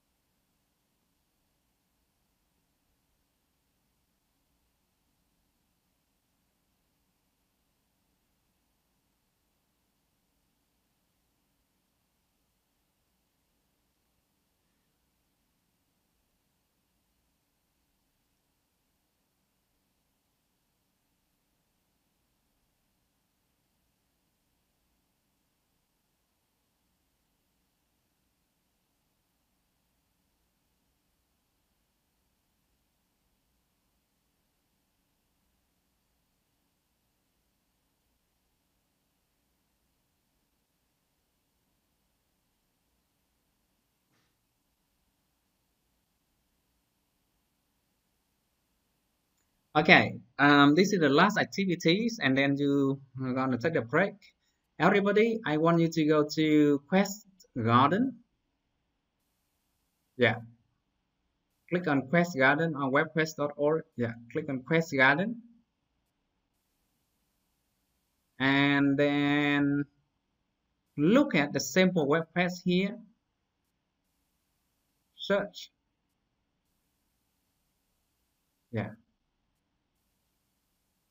And probably you would like to look at English and language arts, and then your grade level.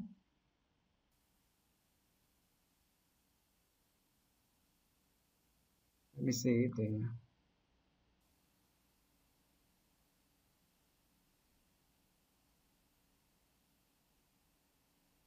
and then complete these hands-on activities. Now, create a web page in Word. Now, I don't want you to create a web page in Word now because this is not our main activity any longer. I just want you to copy, okay, a web quest from Quest Garden that you find very interesting and you want to use for your teaching and share with me by going to these hands-on activities. Okay. Yeah. Now please do it. 10 minutes. So just copy, a web quest, okay, some of the introduction, task, process, procedure, evaluation, conclusion, okay, into the Word document and okay, upload to these hands-on activities.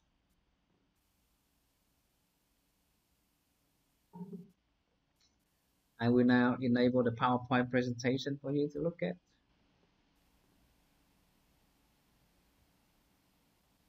Now, 10 minutes.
Yeah, okay. So let me repeat the instruction.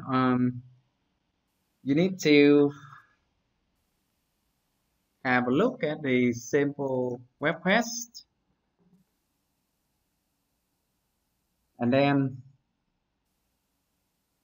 create a web quest very quickly by copying.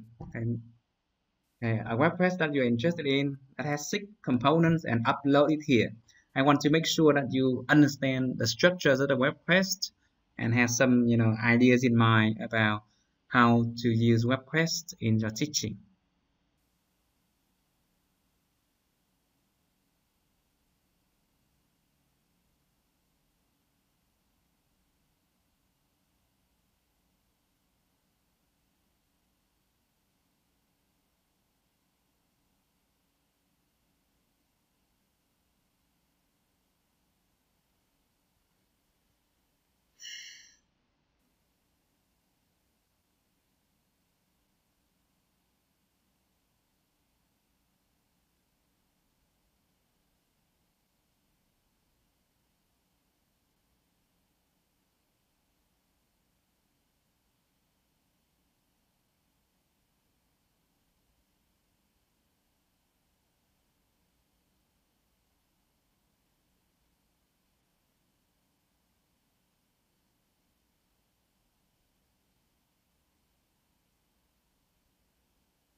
Okay, I have seen 12 submissions. Okay, let's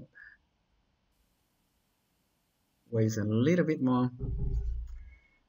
I think that's enough. Now we're gonna take a break until 4 p.m. and after the break, I will show you how to use Ruby Star to create a rubrics for evaluations in WebQuest, and we will check out with the second live. Okay, so now enjoy your break, and we will come back at 4.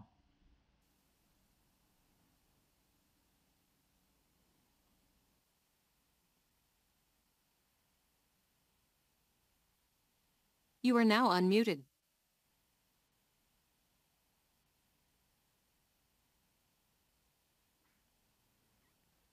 Okay, everybody, it's time for us to get back. Are you there with me? If you are still there, please say yes into the chat window.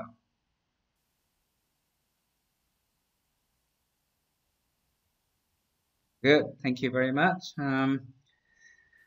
So in the next part, we're gonna create a rubric like this, and the tip for building a rubric like this is very simple. We're gonna use a database with ready-made criteria, ready-made evaluation suggestions, and we only need to customize them if we need. So could you go to Ruby Star? I think it should be rubystar.org.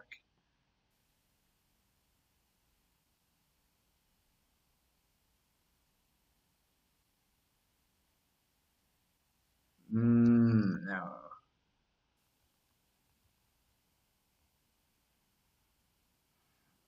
Ruby Star for teachers. Okay. Yeah, this is it. So Ruby Star is free platform, and it has been around for a very long time, okay, nearly 20 years. And okay, for a long time, this is my favorite tool for building evaluation rubrics, especially in designing course outlines, in designing evaluation activities. So the idea, okay, of using Ruby Star is very simple. They have a database of criteria and suggestions, and all we need to do is to select. So let's say I'm going to have a presentation for my students, and I need them to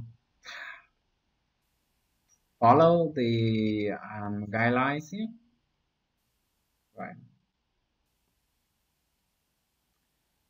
So for example, in this e-learning course, I want you to develop a website, right? An e-learning course, and an e-learning course. What should that be? Website design. So I click here on website design. Now, first, I need to put in my name, and the zip code is compulsory. So if you are in Vietnam and you don't have the US zip code, just put file number 9 at the zip code. And this is a website evaluation rubric. And I use this a lot in the past activity when I asked my students to design a web page. Now, so these are the criteria for evaluation that they suggest. And let's say first, I need your e-learning course or website to look visually engaging, right? So the graphic quality should be good. So I choose one criteria, that's the graphic. And next criteria is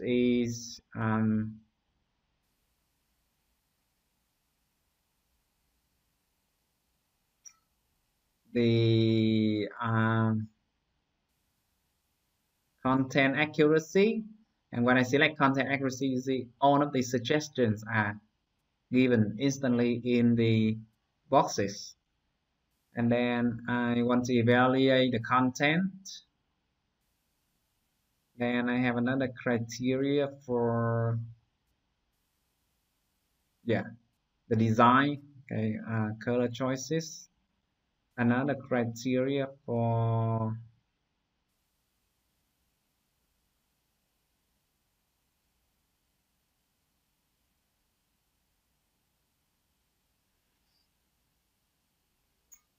the layout, okay, of the site. And then up here, instead of giving 4, okay, I'm going to use word like excellent, very good, fair, average. Okay, and then when you're happy with the rubrics, just click on submit, and this is what you get. Now you can download the Excel file on the Word document. I believe that is an Excel file. So if you click here, then it allows you to download Word or Excel, right? So I download the Excel spreadsheet.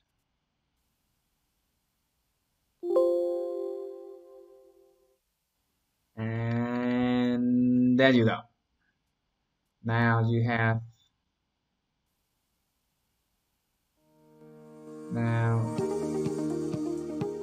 COVID-19 is most serious for people 50 plus years old and impacts primarily those with existing conditions. Yeah.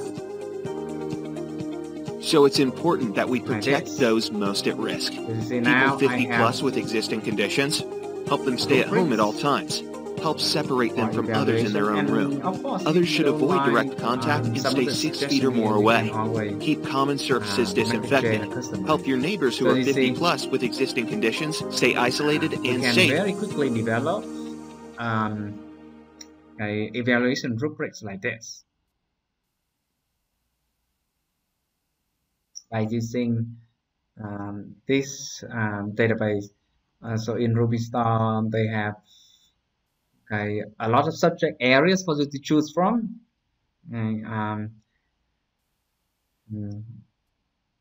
See, it has been around since 2000 up to now, 20 years. From the University of Kansas.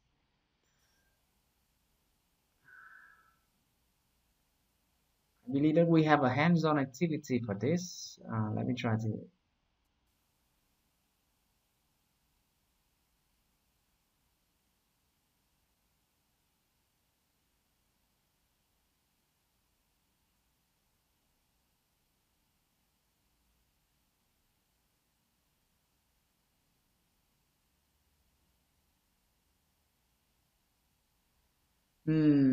Okay, now, so everybody, I need you to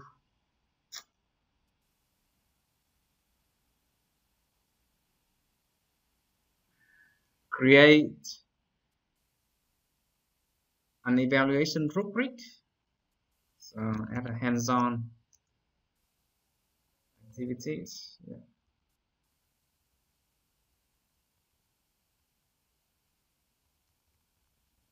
Create an evaluation rubric for your web page and submit here. Right.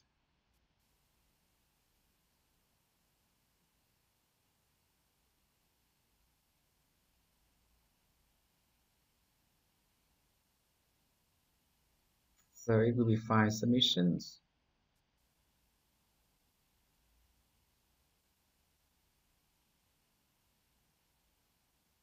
Okay, there you go.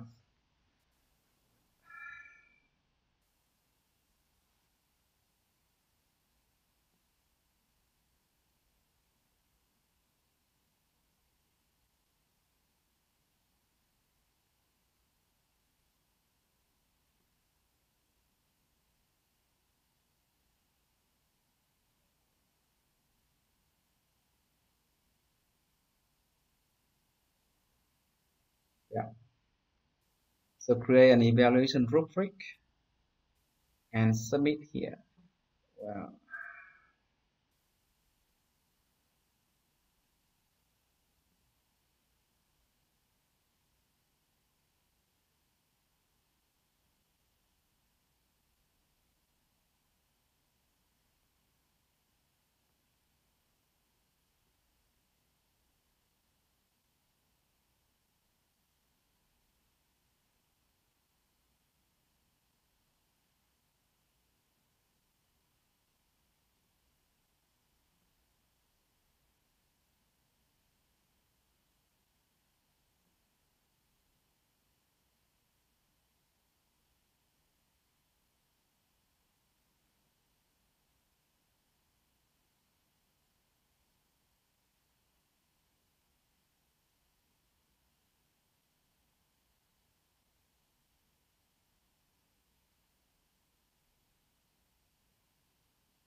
COVID-19 is most serious for people 50 plus years old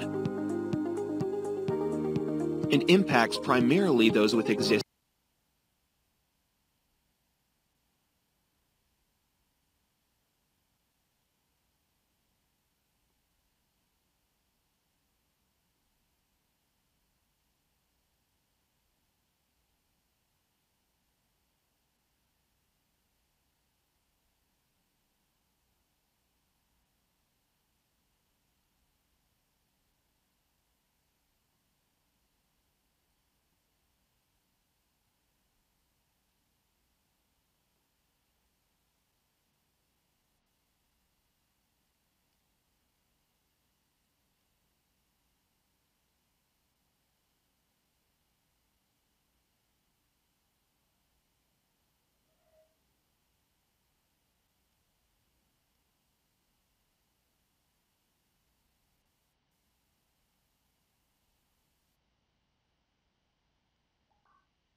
Thank you.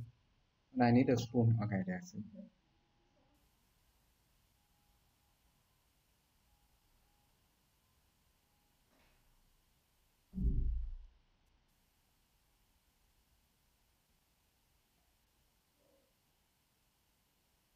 Yeah, I have seen 5 submissions already. Yeah, please keep going.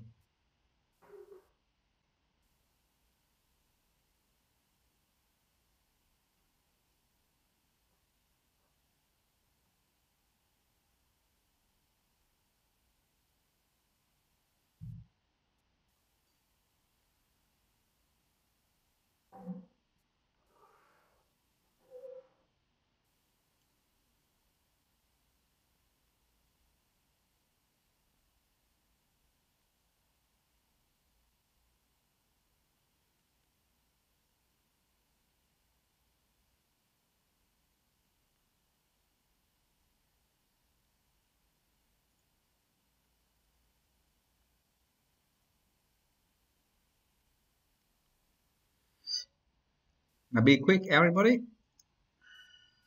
3 more minutes, and then we move on. You know, the hard part of teaching online is I do not have the visual clue to know what you are doing and where you are on the task.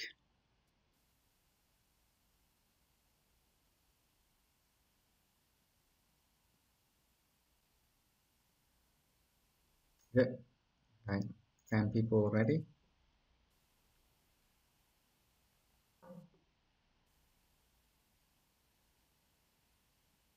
Well, thank you very much for taking this seriously.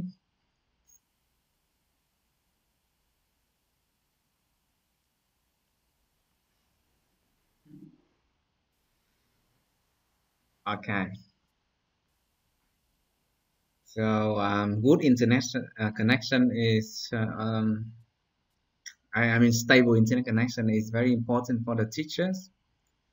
And that's why when I teach online like this, I always have the 3G internet connection in place and be prepared for it. You know, internet connection is dropped from time to time. That's normal. That is expected. Okay, don't feel frustrated. Okay, I keep reminding my student about that.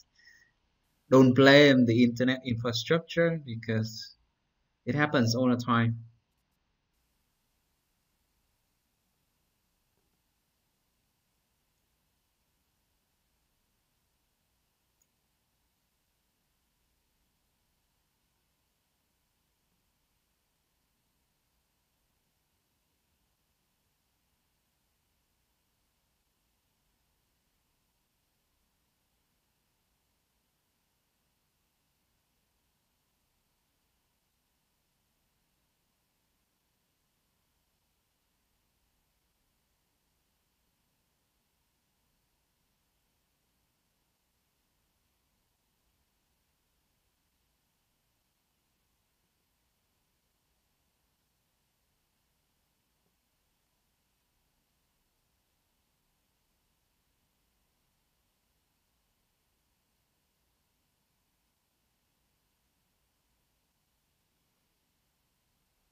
Okay, thank you very much, everybody. If you haven't finished, please keep working on the hands-on activities, creating, where is it? Here, an evaluation rubric for your web quest using Ruby Star that I have introduced.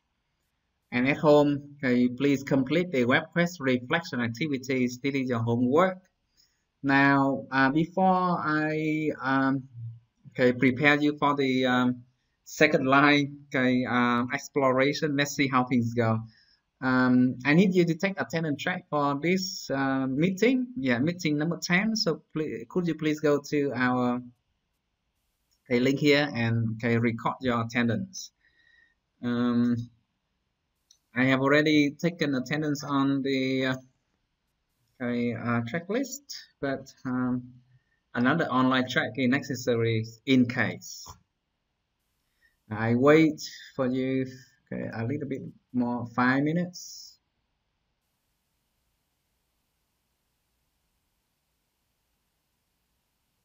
Yeah, meeting 10,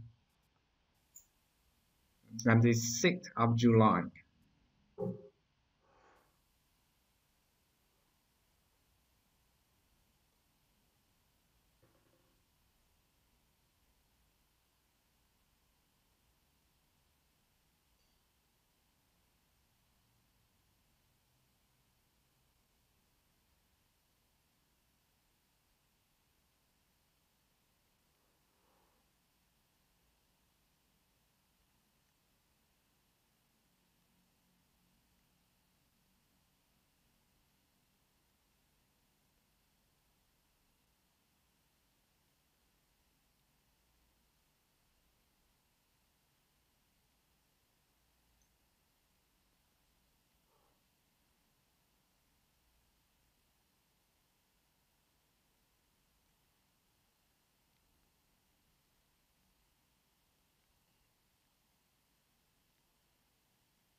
Okay, so thank you. I still do not see. So Lê Nguyễn Đoan Hiền. Yeah, she absent today. I've been right, Lê Nguyễn Đoan Hiền, not here, right? Oh, you are here. I don't see you taking attendance.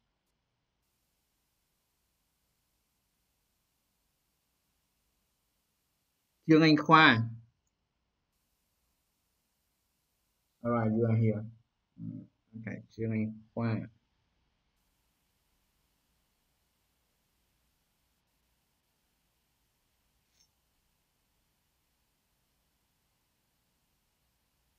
Nguyễn Thanh Tỷ. Absent, right?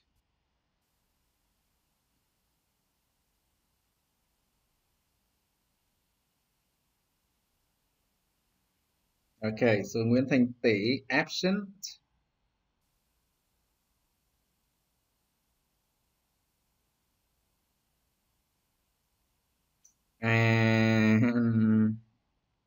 Lê Nguyễn Đoan Hiền.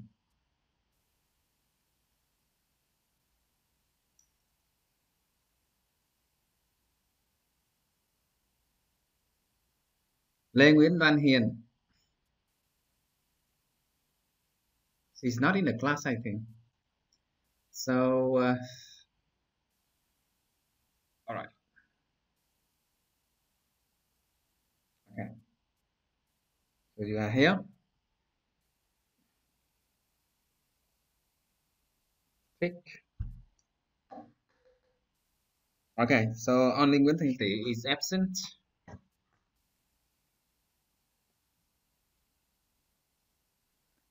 Now, everybody. So that's it for today.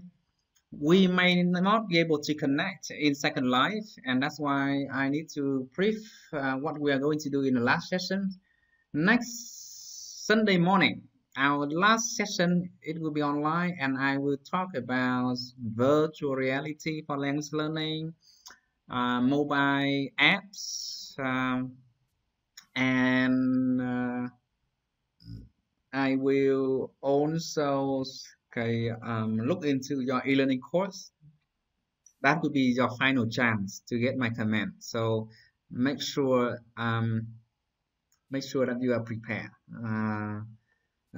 for the e-learning course to get the feedback. Okay, so that's our agenda for next Sunday morning. For now, I want everybody to start your Second Life.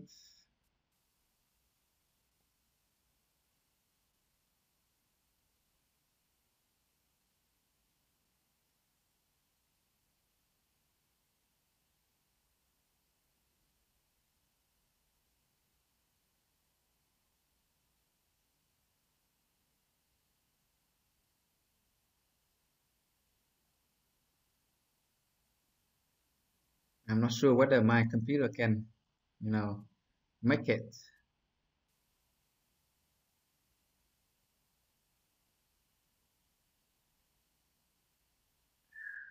The Second Life is very resource intensive, and the computer is recording our meeting at the same time. Is running the video conferencing session at the same time. So you can see it's very stressful.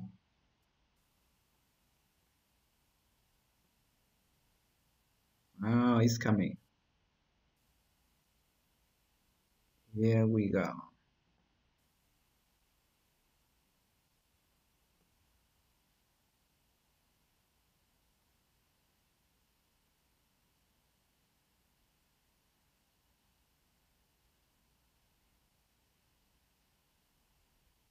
It requires me to install the update. Okay, so just wait.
Now, everybody, could you go back to our lecture hall where we were this morning?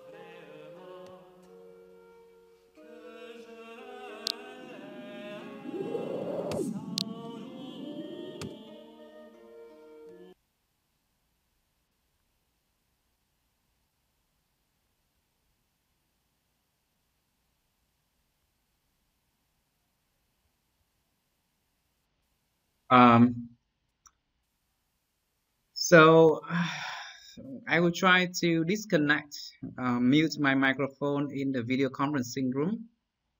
Okay, to see it. Oh, okay, not yet. Okay, want to make sure that we are connected. So could you now open your microphone, please? I will mute my.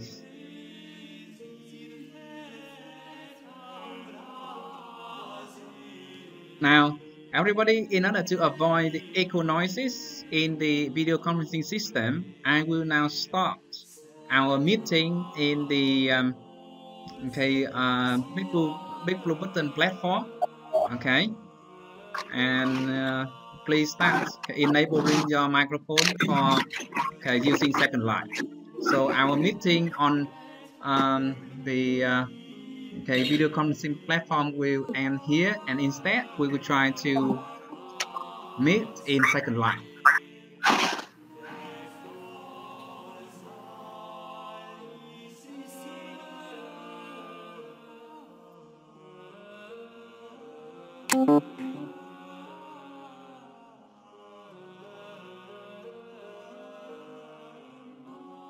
Okay, there you go. Now, everybody, can you hear me? Let me turn off the music. Now, Leo, can you hear me? Mr. Leo 7? Thu Huyền, Hải Tiến, Duy Yến.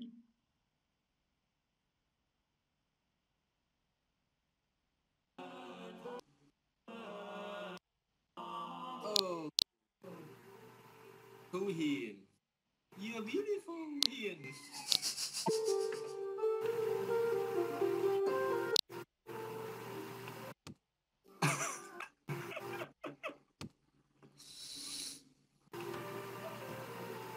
It's really funny to see you guys jumping from above. Okay, that's good. That's good. That's good. I start to hear some voices. Now, could you please turn on the microphone?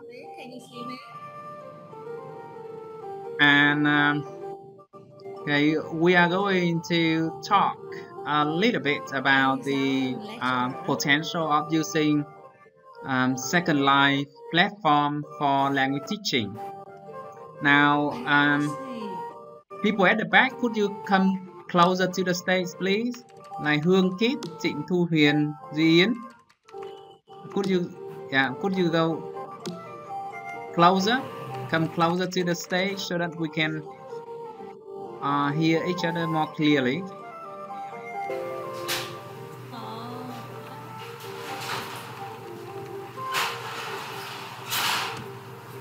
Okay, so can you hear me? Why you sit on my head, Mr. Ting? Sorry, I don't want to do it. Now I'm not sitting on your head. I'm not. What are you trying to do? Now, everybody, please take a seat. Please take a seat. Please sit down.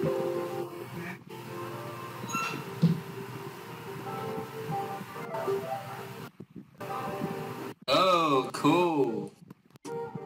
Yeah. Hello. So yeah. Bye.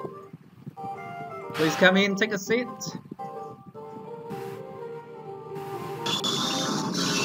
How you had it before?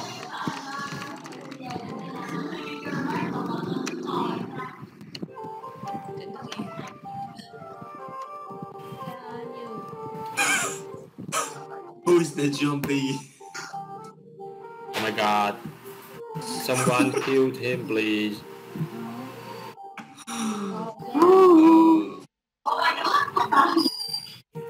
Oh, hello.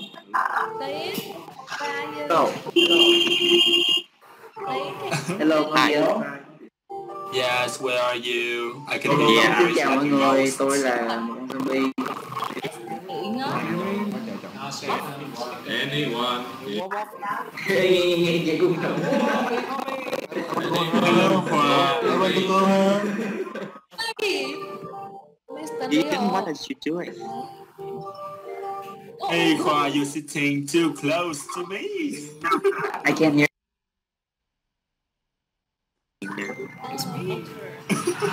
Hey, we have money right here.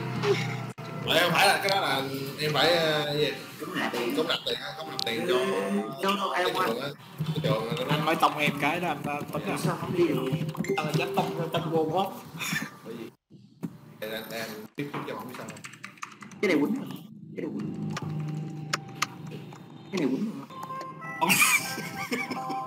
Đây là chương trình. Okay, so everybody please settle down. Now I just want to have a small discussion. And well, my name is now Nguyễn Vũ Trường Giang. Well, actually this is my son's name. And you can see me standing in the stage now. Because Nguyễn Ngọc Vũ was already taken by somebody else and I cannot use it, so I use my son's name instead. Now let's just have a very quick discussion on how we can use Second Life facility like this for language teachings. Now please share with me some of your ideas about what kinds of learning activities you can organize.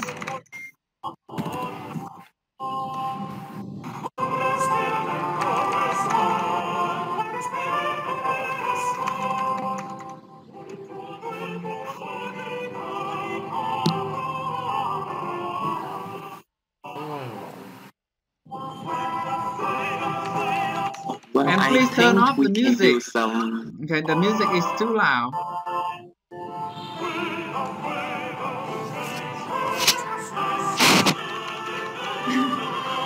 Okay, so what I want you to do, I want you to discuss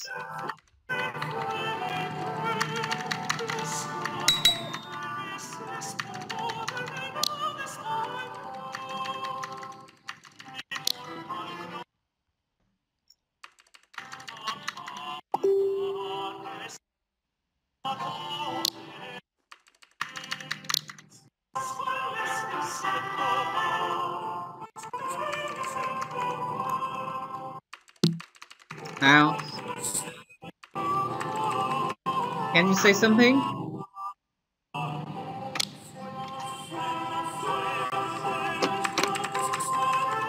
Well, I think we can do some funny quizzes. Okay. Again. Yeah. That's all my ideas. All right. Cross-cultural communication. Yeah. Now let's go out to the garden and we will talk to each other in the garden. I think it's quiet there. Let's go out to the fountain.